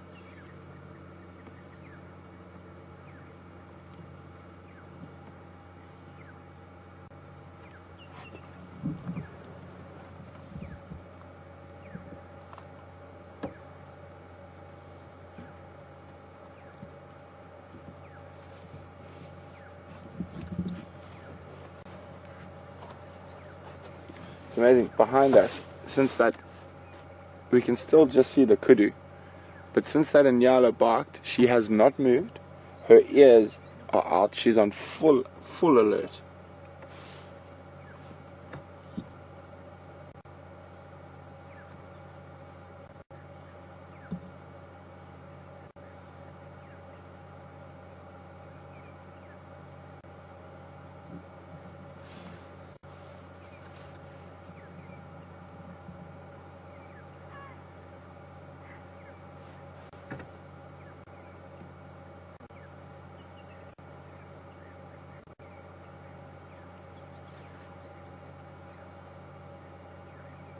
That is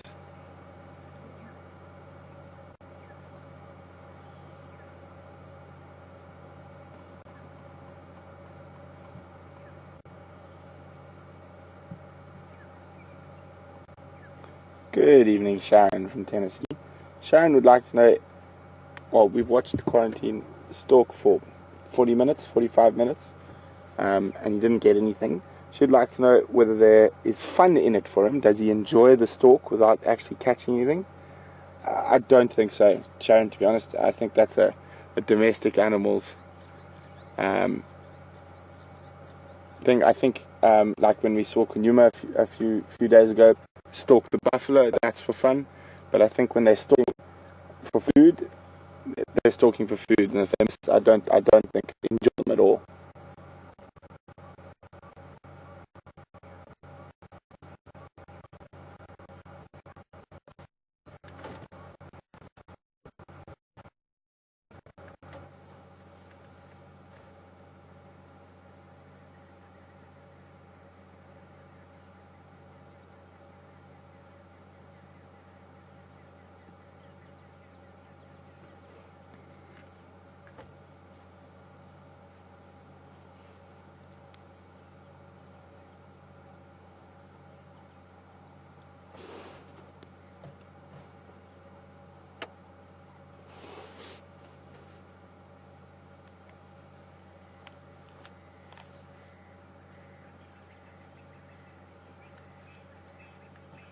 Good evening, MJ from Texas.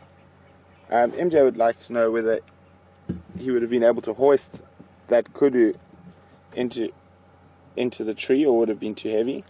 I think an adult kudu cow would have been too heavy for him to hoist at the moment. I think even for an adult male like Mvula, an adult kudu cow would be quite difficult to hoist.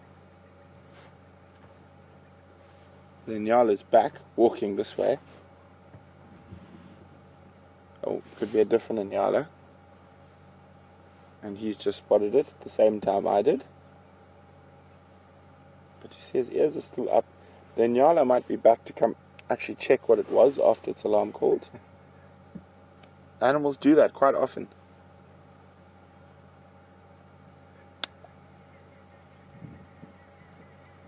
But the Nyala is literally standing and sniffing exactly where Quarantine was when he made that little leap that gave him away.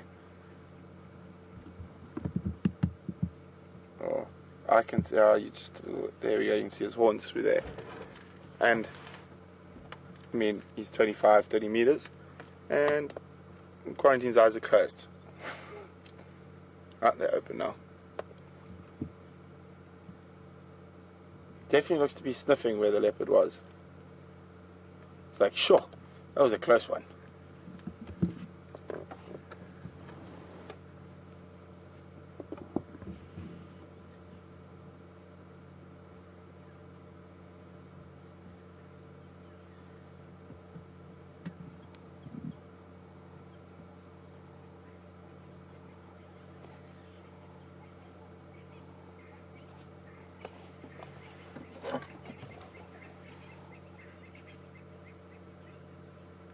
Copy, that's fine, but just be prepared for a possible very quick link.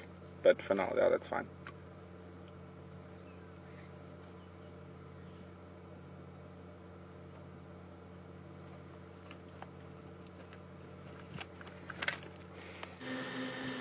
Right. I just couldn't resist tearing you away from that leopard for a moment. Liam and I have been north and south and east and now west through Djuma. There were a couple of elephant tracks that I saw, but anyways, I can't resist this beautiful sunset over the escarpment, the mountains of the Drakensberg. Sounds like you've had some real good fun with Quarantine male leopard stalking. It's always interesting to see that part of it. It's not so much fun to see them actually making a kill, of course, because that can be quite horrific, especially for some of our sensitive viewers. But as we've spoken about quite often, I'm sure Brent and Scott have also mentioned it, that they're not very efficient hunters, cats, whether they're experienced or not. And they miss more than they actually manage to get. And it's always interesting watching them do that. I want to just be quiet for a few moments. A Saturday evening, equinox, new moon, sunset.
Really beautiful evening, and this pink is now spreading right across to the north.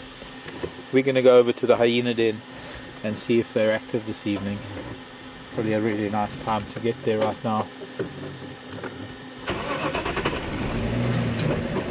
This is being Impala Plains and a beautiful view northwest over the northern Drakensberg Mountains, the northern edge of the escarpment. It's got a very long range of mountains, the Drakensberg.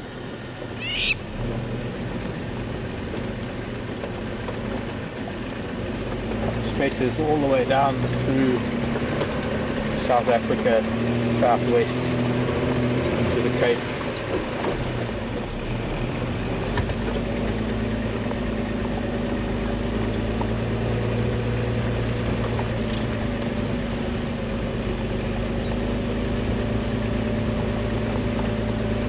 Well, Wim and I headed up to Buffelshoek Dam and we did cheetah cutline and Gowrie Main, and we did quite a few loops. I found one set of fresh early tracks and tried to follow up on them, but then we developed a hydraulic problem and we had to head back to camp, fix the brakes. We're out again, the brakes are fixed.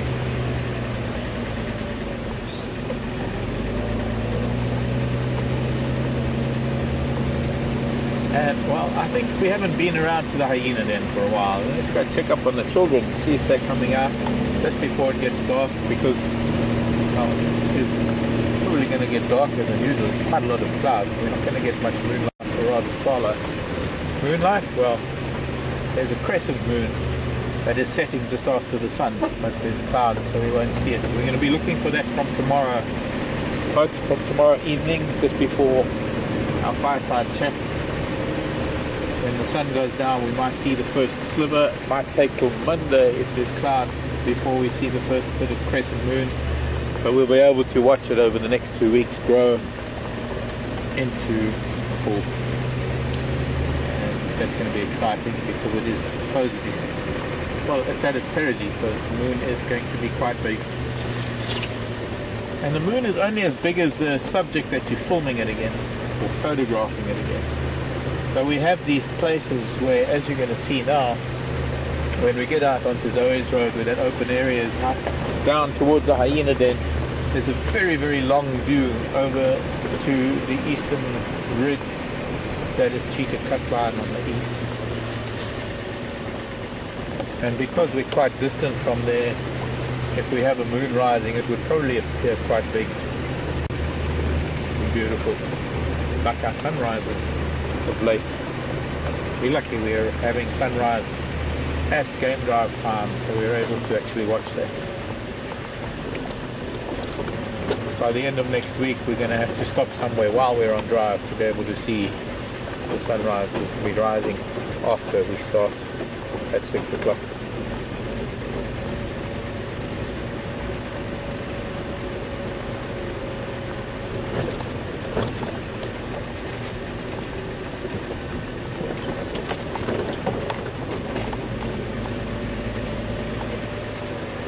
Strange that Mvula hasn't been found, but he's in the area. It was quite weird because we both said Brent was going to go and look for Mvula, I was going to go and look for Quarantine, and before we got anywhere really, we found Quarantine's tracks coming up from Philemon's Dip.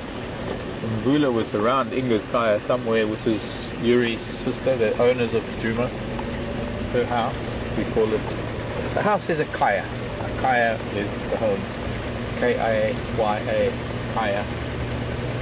So we talked about Yuri's Kaya, Inga's Kaya, my Kaya is in Timbabati.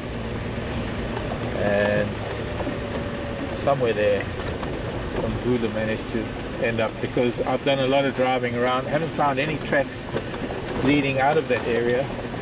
But strange to find that one of his boys is there, so it would be interesting as well if Brent stays with him to see whether the two of them are going to meet up.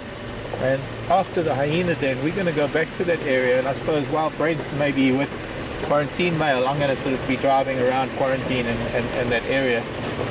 I want to see if we can maybe find Mvula if he's decided to wake up. He's done an exception or a very big walk this morning. Covered almost the entire length of Djuma, I guess.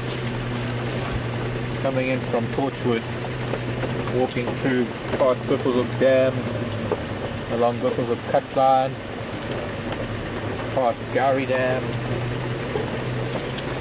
and now up near Quarantine. So he's in the centre, or almost centre, not quite centre, but western third of Djuma. And interestingly, that one of his sons, who was around Twin Dams, actually made, oh, looks like there's all sorts of hyena children running around here tonight. Quarantine male, the young boy. He went south, he crossed over, but he came back, went back to Twin Dams, and now he's back in quarantine. He's been up and down. It'll be interesting to see if he's going to hook up with his dad. Hello children, we've come to see you.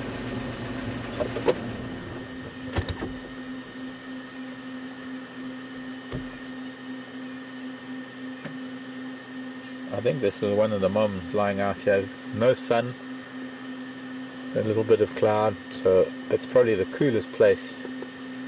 And the little ones with one of the adults lying here. The cubs obeying orders, staying close to the mouth of the den. If danger should happen, they can fly back in there at a heartbeat. I'm thinking we need to change our angle a little bit.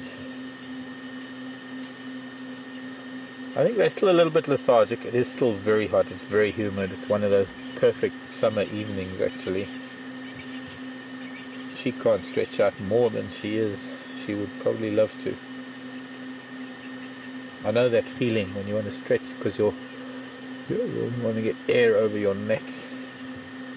I do that myself, stretch my head back.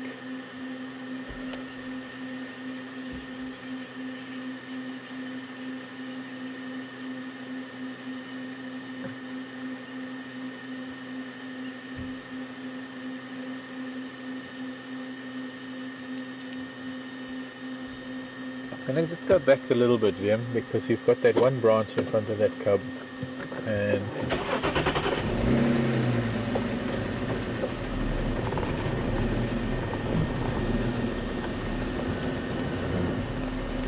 where that female is lying is where we, I suppose in a way, we normally end up sitting with the vehicle.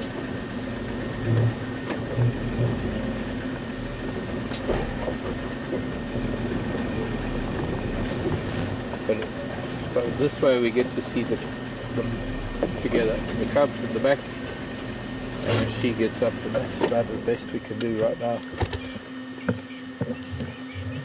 Only two of the little ones. I'm sure there might be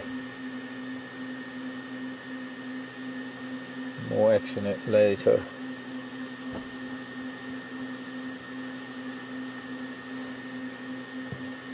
Oh, I got a tick. Go away, tick. Find something else.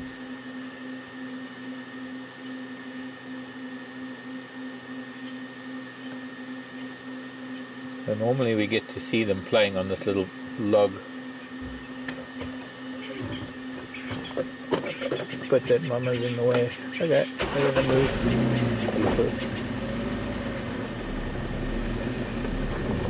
We need to see mama sleeping, we need to see children playing.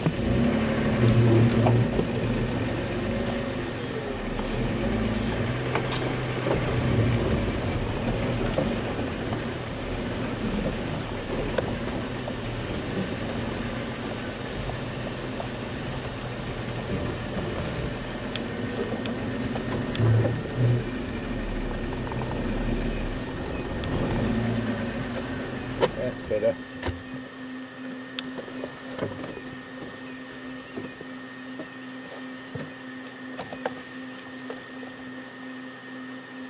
As young as it is, picking up the scent of something in the air. Well, it was.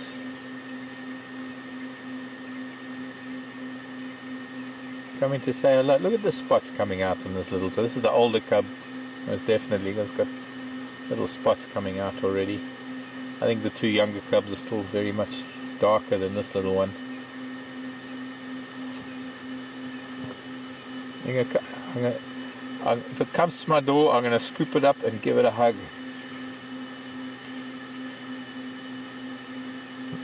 No, I'm not. It's not coming to my door.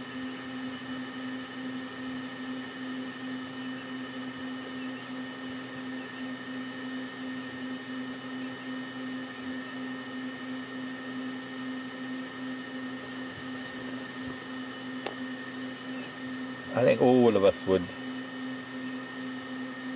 But as cute and as cuddly as they look, they're probably a little smelly, and they're probably carrying a bit of bacteria and a few things that we don't want on our person.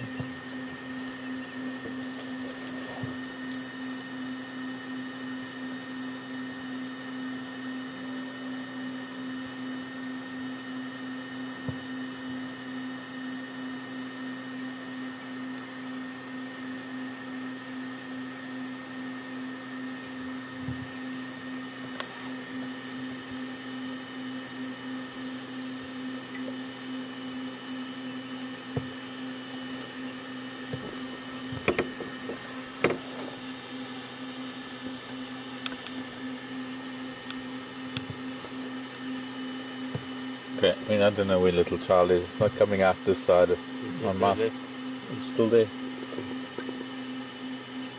Just off the front left. Probably start chewing on the car.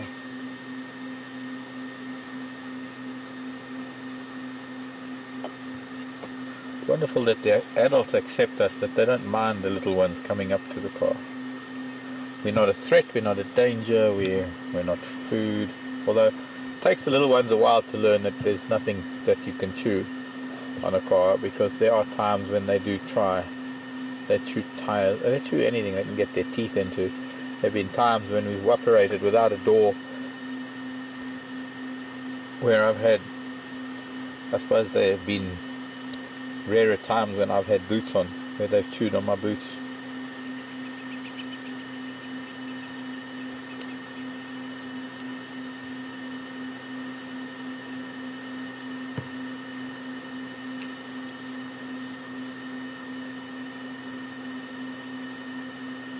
Welcome to Africa, welcome to Wild Earth. If you're joining us now, this is our live presentation on a Saturday afternoon coming from Africa.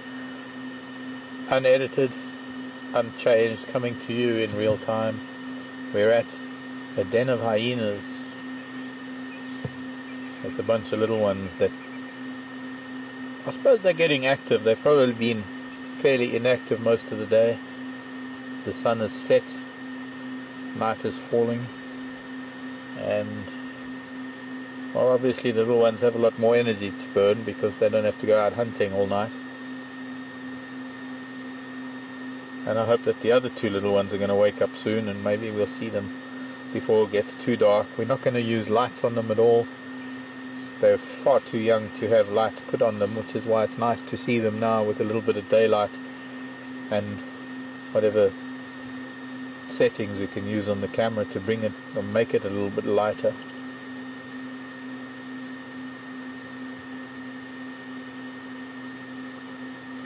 Little cub at the back, that was probably about a 2-month-old, and I think maybe 2.5, and this little one's going on probably about 3 months.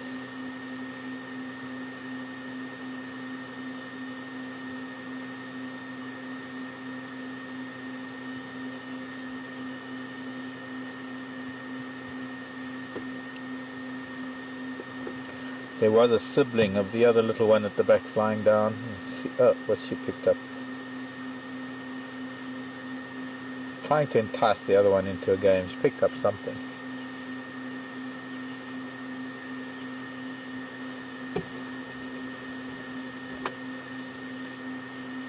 Yeah.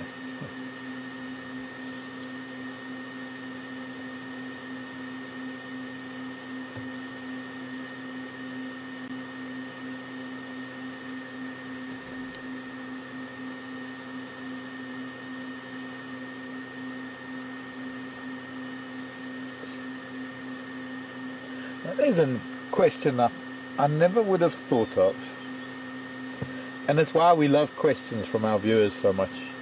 Katrina in Washington is asking a question. The reason why hyena don't have much hair on their faces, is it very similar, or is it much the same as the reason why vultures don't have much in the way of plumage on their faces? I think so, Katrina. I would imagine so.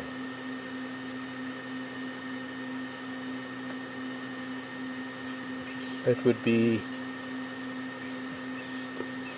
far more advantageous to have very, very little fur on the face. I think the cats are a little bit more meticulous in their feeding, and well, I think the cats are a little bit more meticulous, period. Having said that, we've seen hyena grooming, and we've seen how clean they are and how much they value allo grooming, shared grooming. But it could very well be that they do put their heads into parts of carcasses that maybe a reason why they are a little bit more hairless on their faces. I could live with that. Thanks, Katrina. How's Washington today? Your Saturday? I'm wondering if it's Washington State or DC.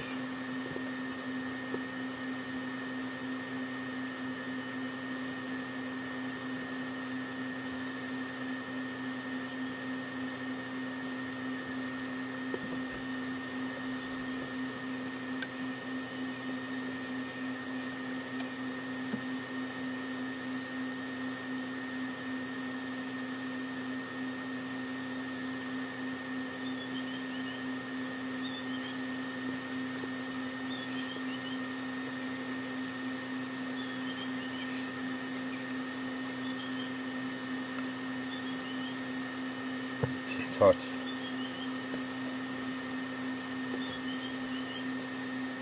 It's not going to cool down anytime soon. There's a pretty thick cloud coming in. In fact, we're not even going to see a star tonight. What it's going to do is it's going to insulate us for the night. We're not going to get chilly.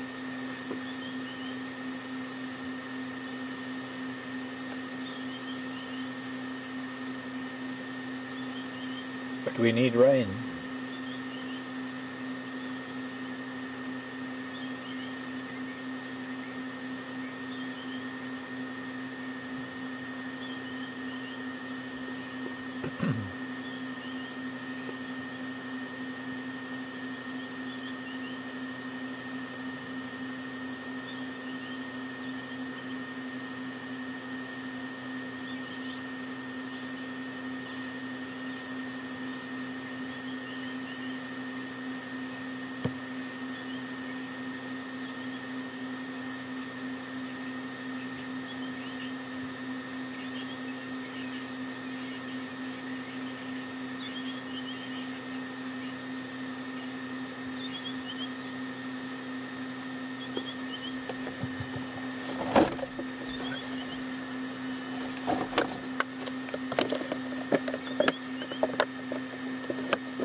Cold water, hot day.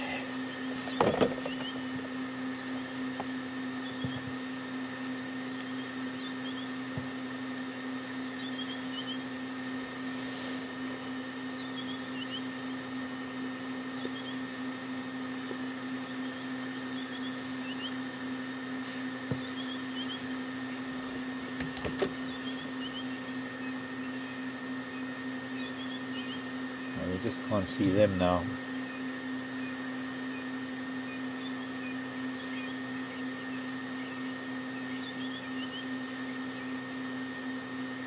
Only as open as you can get it. NDs and everything. NDs off.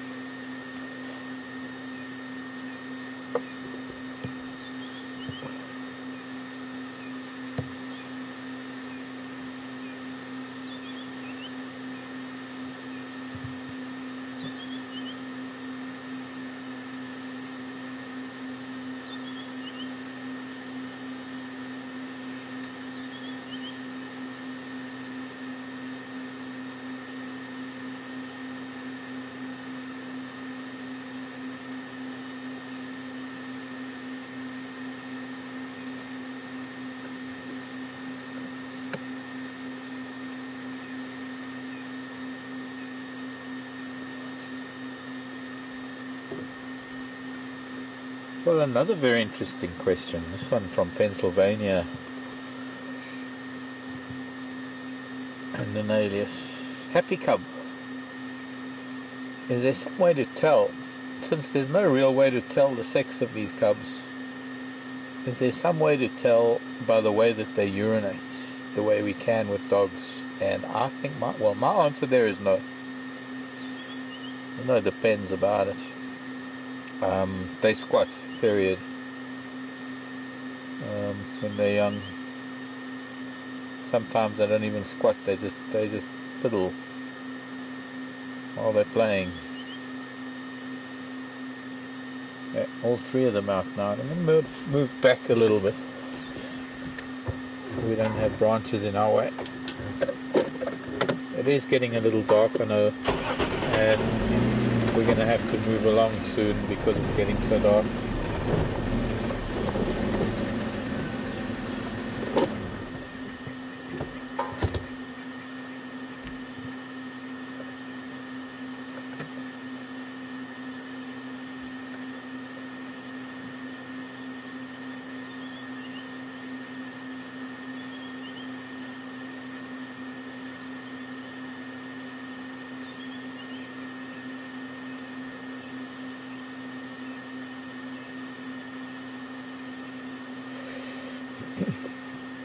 And I can't really tell how dark it is for all of you folks out there.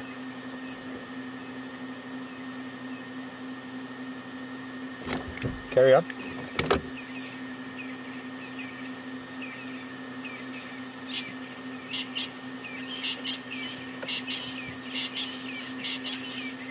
Hi Sarah. Over to California now. Sarah in California wanting to know if the adults go out hunting, will they leave a babysitter? We find that with the wild dogs, that there's always a babysitter. Generally speaking, yes, there is normally a younger hyena that supervises. Not seeing any other individuals, but because I'm not seeing them doesn't mean that they're not here. They could be lying anywhere else around here, also waiting for the evening to wear on. There is a sub-adult that might be the one that would be chosen. Sometimes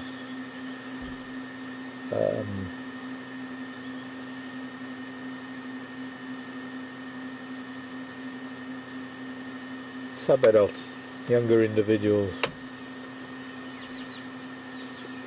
The thing is that I guess there are times when there aren't any adults around or there are no babysitters around, but the kids have to be disciplined enough not to wander too far, and it's one of their lessons. It's well, not one of the lessons, but it becomes a lesson in life for them to learn to stay put and to learn to be more aware of their surroundings. They constantly are being aware of their surroundings.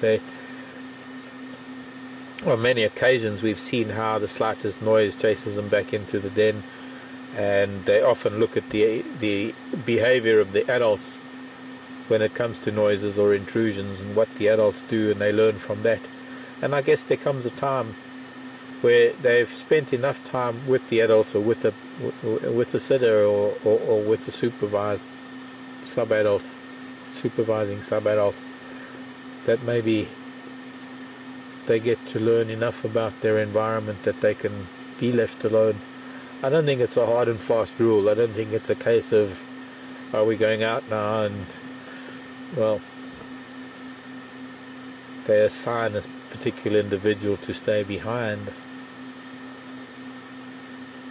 It could well be that most of the pack are out. Maybe we don't really know what this hyena clan consists of. I don't. Personally, I don't come here often enough. I don't see them often enough. It's very hard once we're out there and we see the odd hyena when we're out on drive to identify it as being from this clan, although I suppose most likely it is from this clan. But as long as there are youngsters at the den, we don't come here at night, because to come here would mean to put lights on, because we couldn't get here any other way. We don't have infrared at the moment. And so these answers are hard to find, where one clan might do it one way, another clan might do it another way. But you might find that within a single clan, you might find one night they might have a sitter and another night they might not. It is not a strict rule. It's not something that every single night you can guarantee that such and such will happen, because every single day for them is as different as it is for us as humans, or as it is for elephants, or as it is for leopards, or any other animal. None of the animals in the wild have a clockwork kind of pattern to their behavior that it becomes predictable. In fact, I think, if I could say this as corny as it may sound, the only predictable thing about it all is that it is unpredictable. In that you never know what is going to happen. You never know how they're going to behave. You never know what the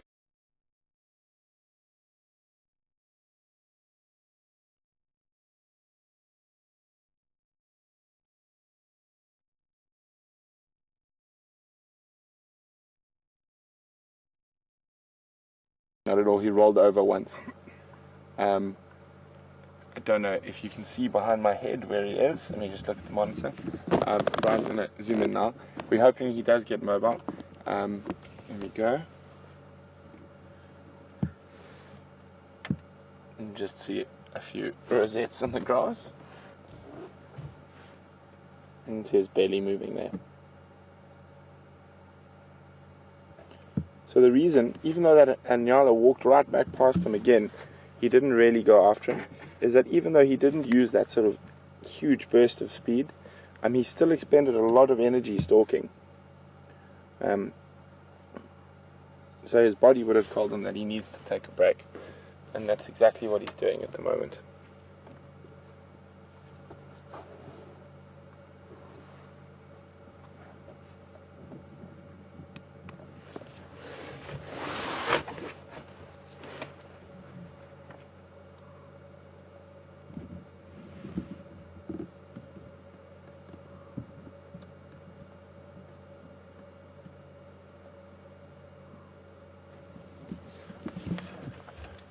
Good evening, Dawn from Maryland. Dawn's asking, as she looked on, I think, the Arathusa website and saw leopards of Arathusa, and they talked about spot patterns.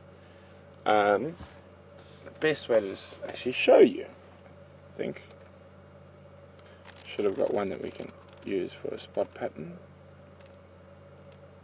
There we go.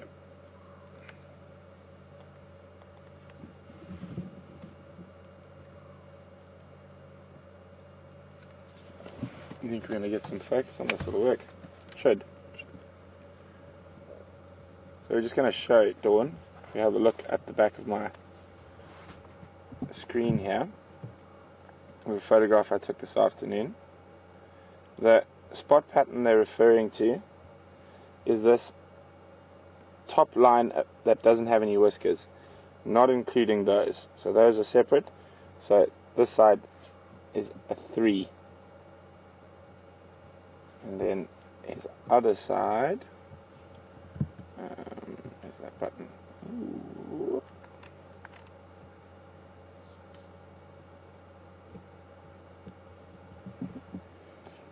See, now this would probably also be considered a 3, because those two are joined.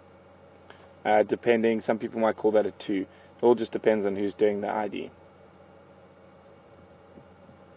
So that is the spot patterns they're referring to. The top line of spots above the whiskers. Hope that makes it easier for you, Dawn. I'm just going to move the car so I don't have to keep backing.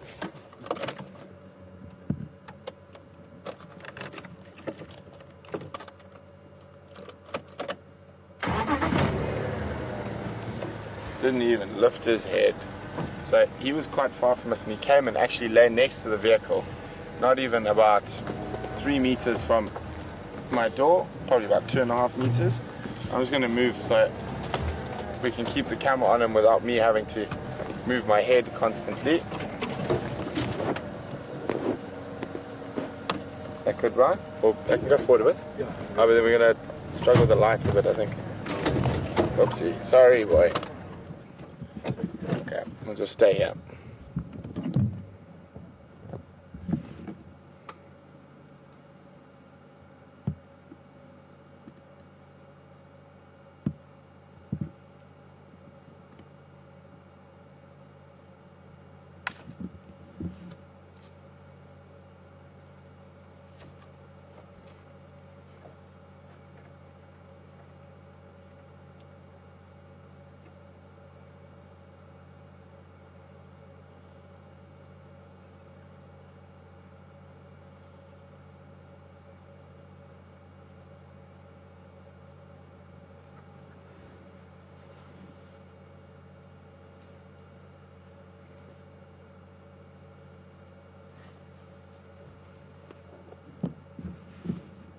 Oh, heavy eyelids.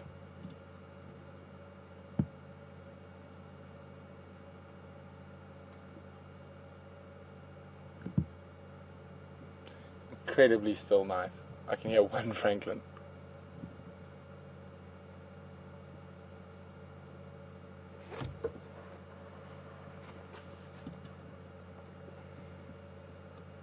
Well, that head looks like it's getting heavy again.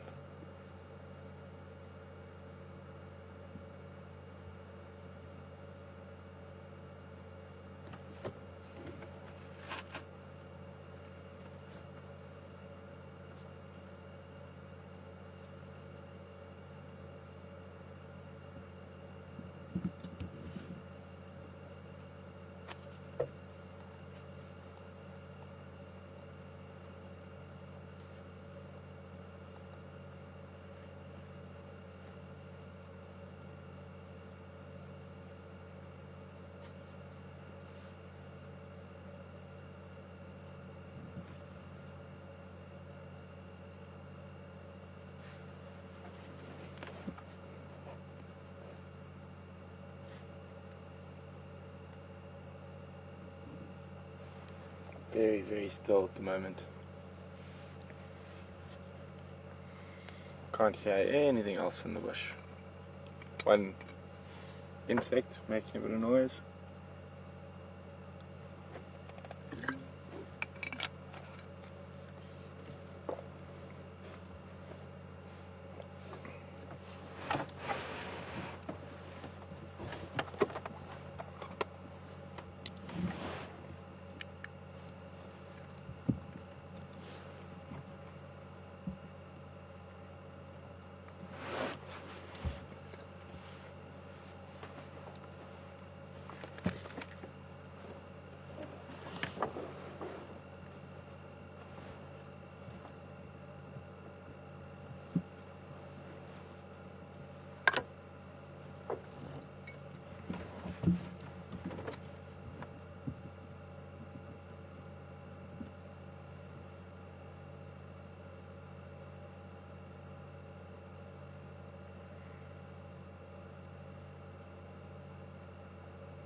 It was cancelled, but if you guys still want to do that, go for it.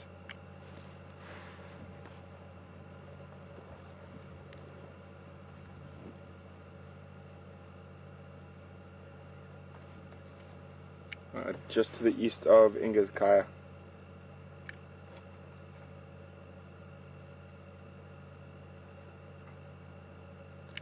Last tracks go into that block between Philemon's Dip, Twin Dams, Weaver's Nest and Quarantine, where that 2-track runs near the drainage line that runs from Quarantine.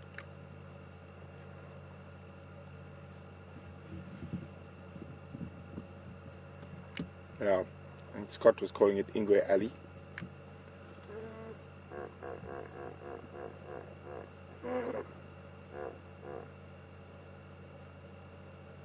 You hear the hippos in the distance there?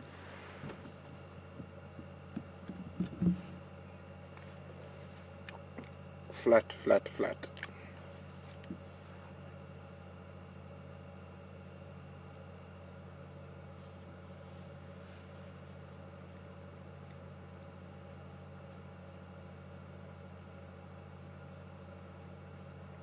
Even though he's a very flat cat now, it was awesome to see him stalk and get so close to that Inyala. I really thought he was going to get that one. Oh, silly boy. One jump too many. If he had taken the same amount of time he had taken earlier with the kudu, I think he would have got it.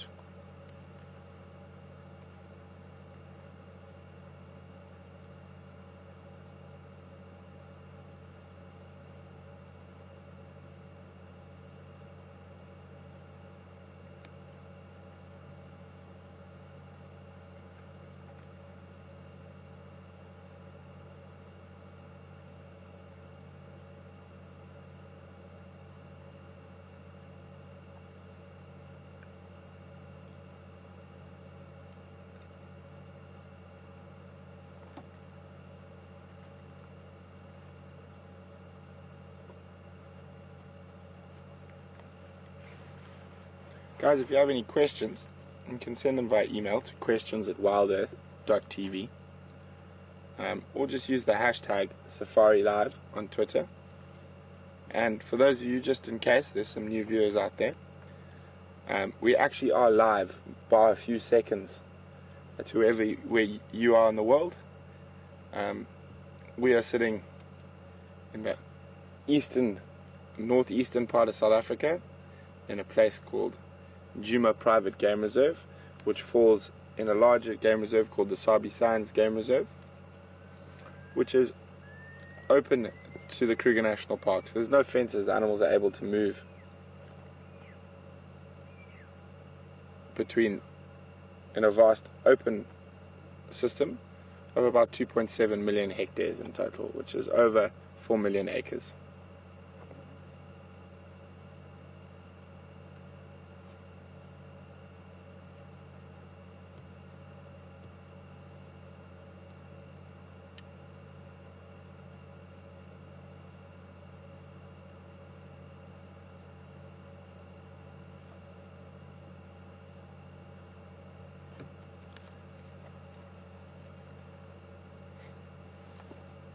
Copy.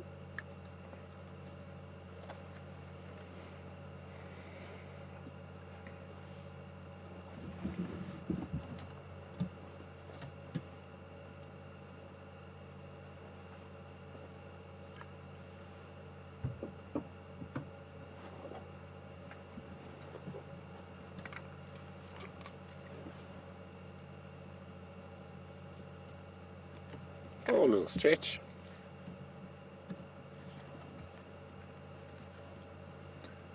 I think it's worth staying in case he does get moving. He might even just head down to the dam for a drink.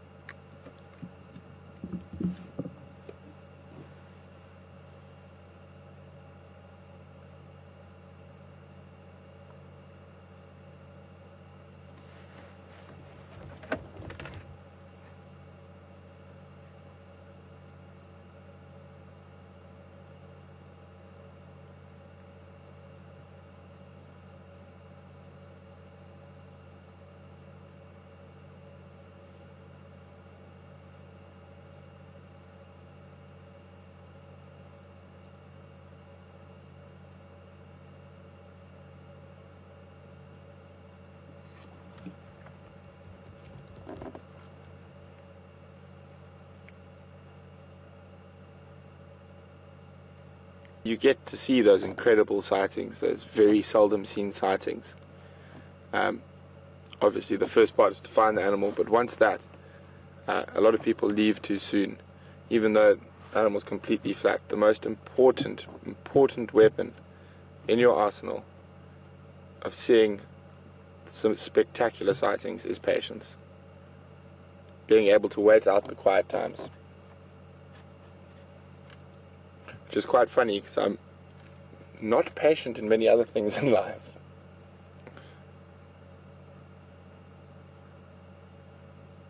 Fishing and sitting with animals.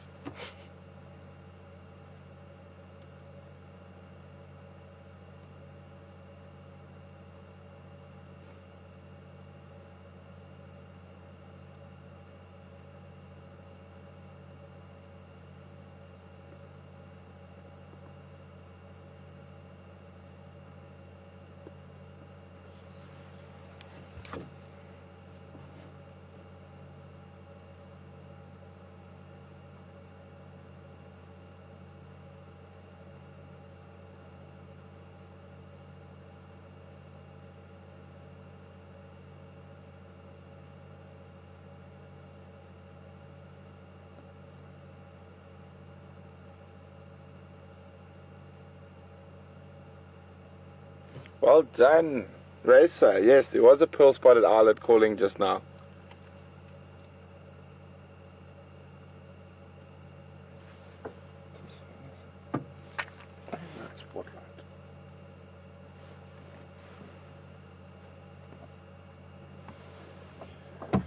Evening, Ruben.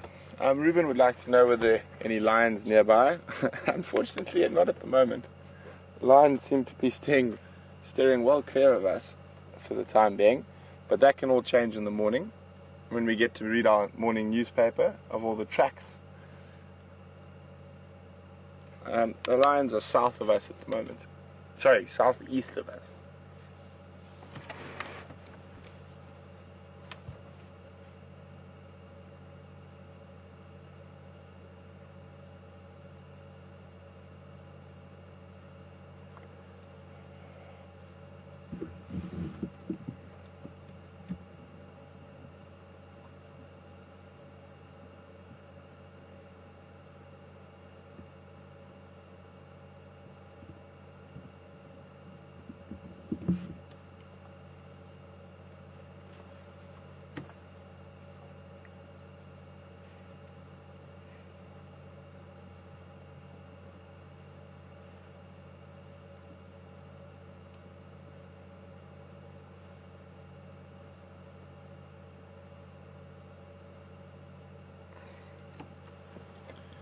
Well, lions and leopards, in terms of amount of activity, are two of the least active animals in the bush. Lions, on average, sleep for about 20 hours a day. And even when they do move, it's generally in short bouts, about 20 minutes to half an hour, before they'll rest for a while again. And leopards, not that lazy, but they probably spend, I'd guess, around 16, 17 hours sometimes sleeping. When they're full, or they have a kill stashed in a tree, they can spend 23 hours sleeping and 1 hour feeding a day.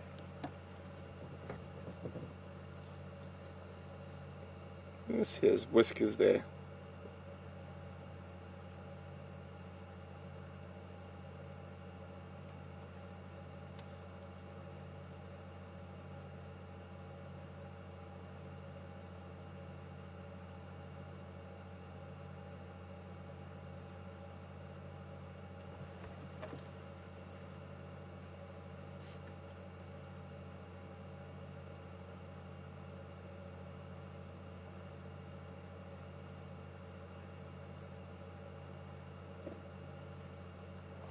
Evening, James. James would like to know, what is the leopard's weight? I assume you're referring to this particular leopard. I would guess he's probably around 65 kilograms, maybe a little bit more. Mvula, the adult male, is probably around 75 to 80 kilograms.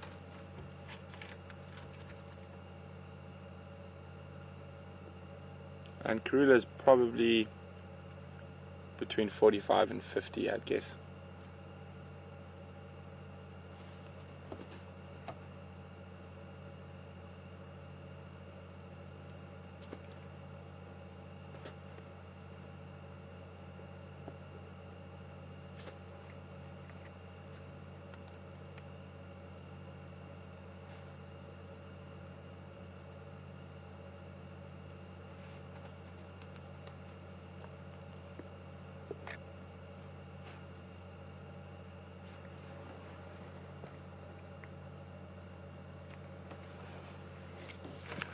You're a very lazy mister. I suppose you has had a busy afternoon. It was quite special and funny to find him sitting on the braai, on the table at the bush braai place.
Good evening, Maggie. Welcome on Drive.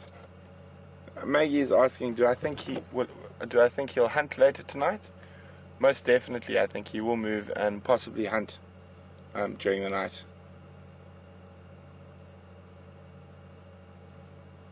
Whether he moves or not in the next 10 minutes is a completely different question.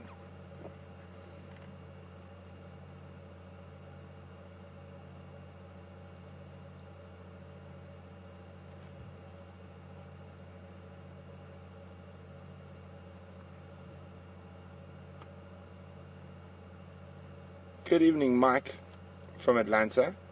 Mike would like to know whether the cats ever get snake bites while they're lying flat like this. I would say very, very, it would be very rare and uncommon. If they do get bitten by a snake, it would generally be while they're moving rather than while they're lying flat. Although one thing that I have seen predate on leopard cubs twice now is pythons while the mother's away. They'll eat the babies when they're very small.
Good evening, Julia from Houston. Julia would like to know if there are any birds that are good to eat if you're in survival mode, and if you could catch them or how you can catch them.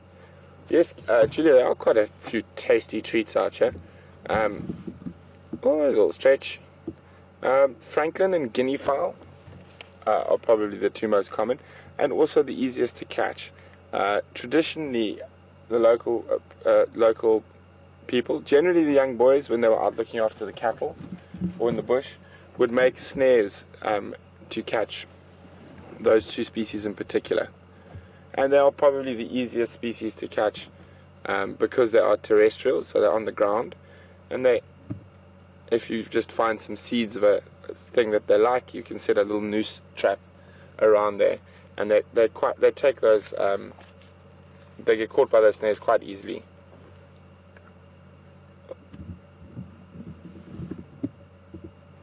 Oh. Station WildEarthTV Dam.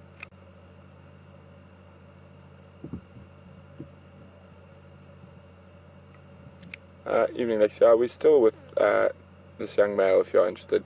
He just picked his head up, I think, when he heard you.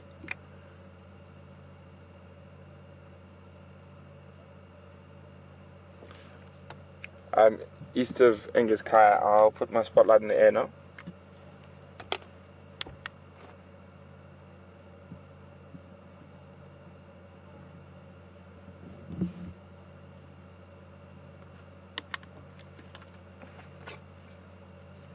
No problem.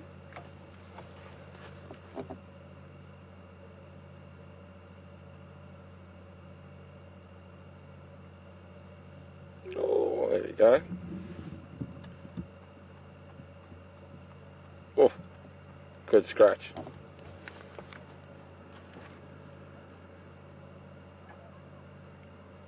He is starting to show signs that he might move.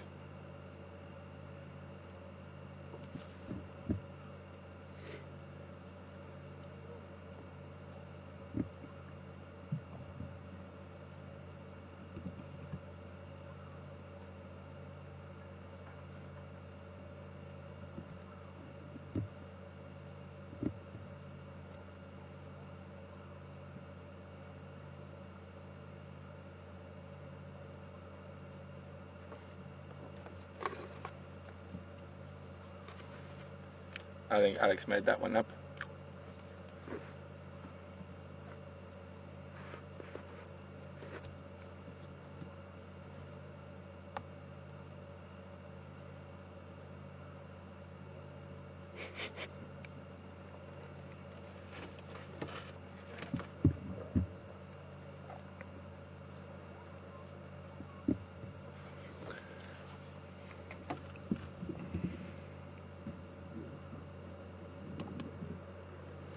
We might. Just depends what he does. Hello. Alex, I'm just going to keep an eye on his behaviour. We might extend a little bit if I think he's going to move towards the dam. Yeah.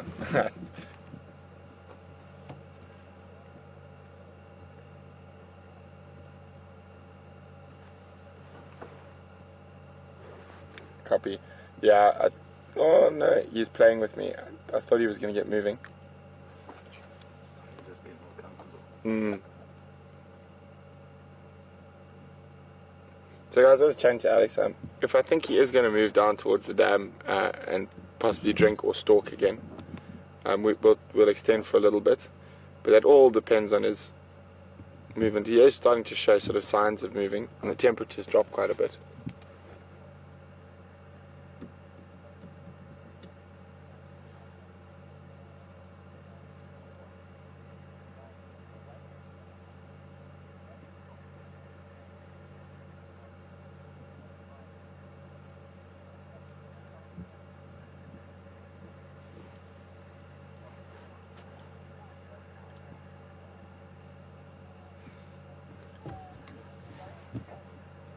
Good evening, Ellen from Illinois.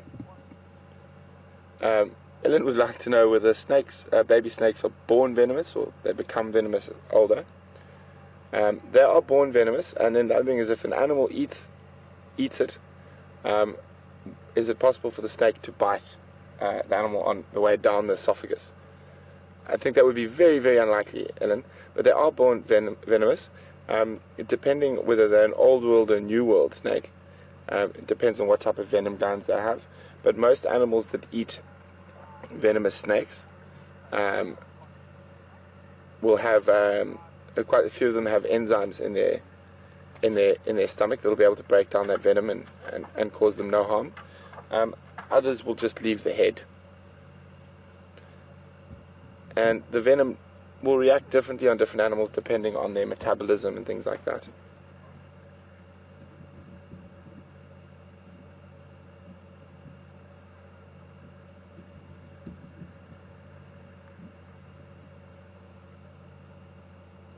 So unfortunately, guys, I think, I don't think he's going to move. I was hoping he might head down towards the dam, but if I fall over. It's been wonderful having you on drive with us this evening. from Brian and myself here, and from Mark and Wiem on the other vehicle, and Alex and FC. We bid you a wonderful evening, and we'll see you all bright and early tomorrow morning for us. And wherever you are, have a fantastic evening or day, and we look forward to showing you everything we can possibly tomorrow. Good night.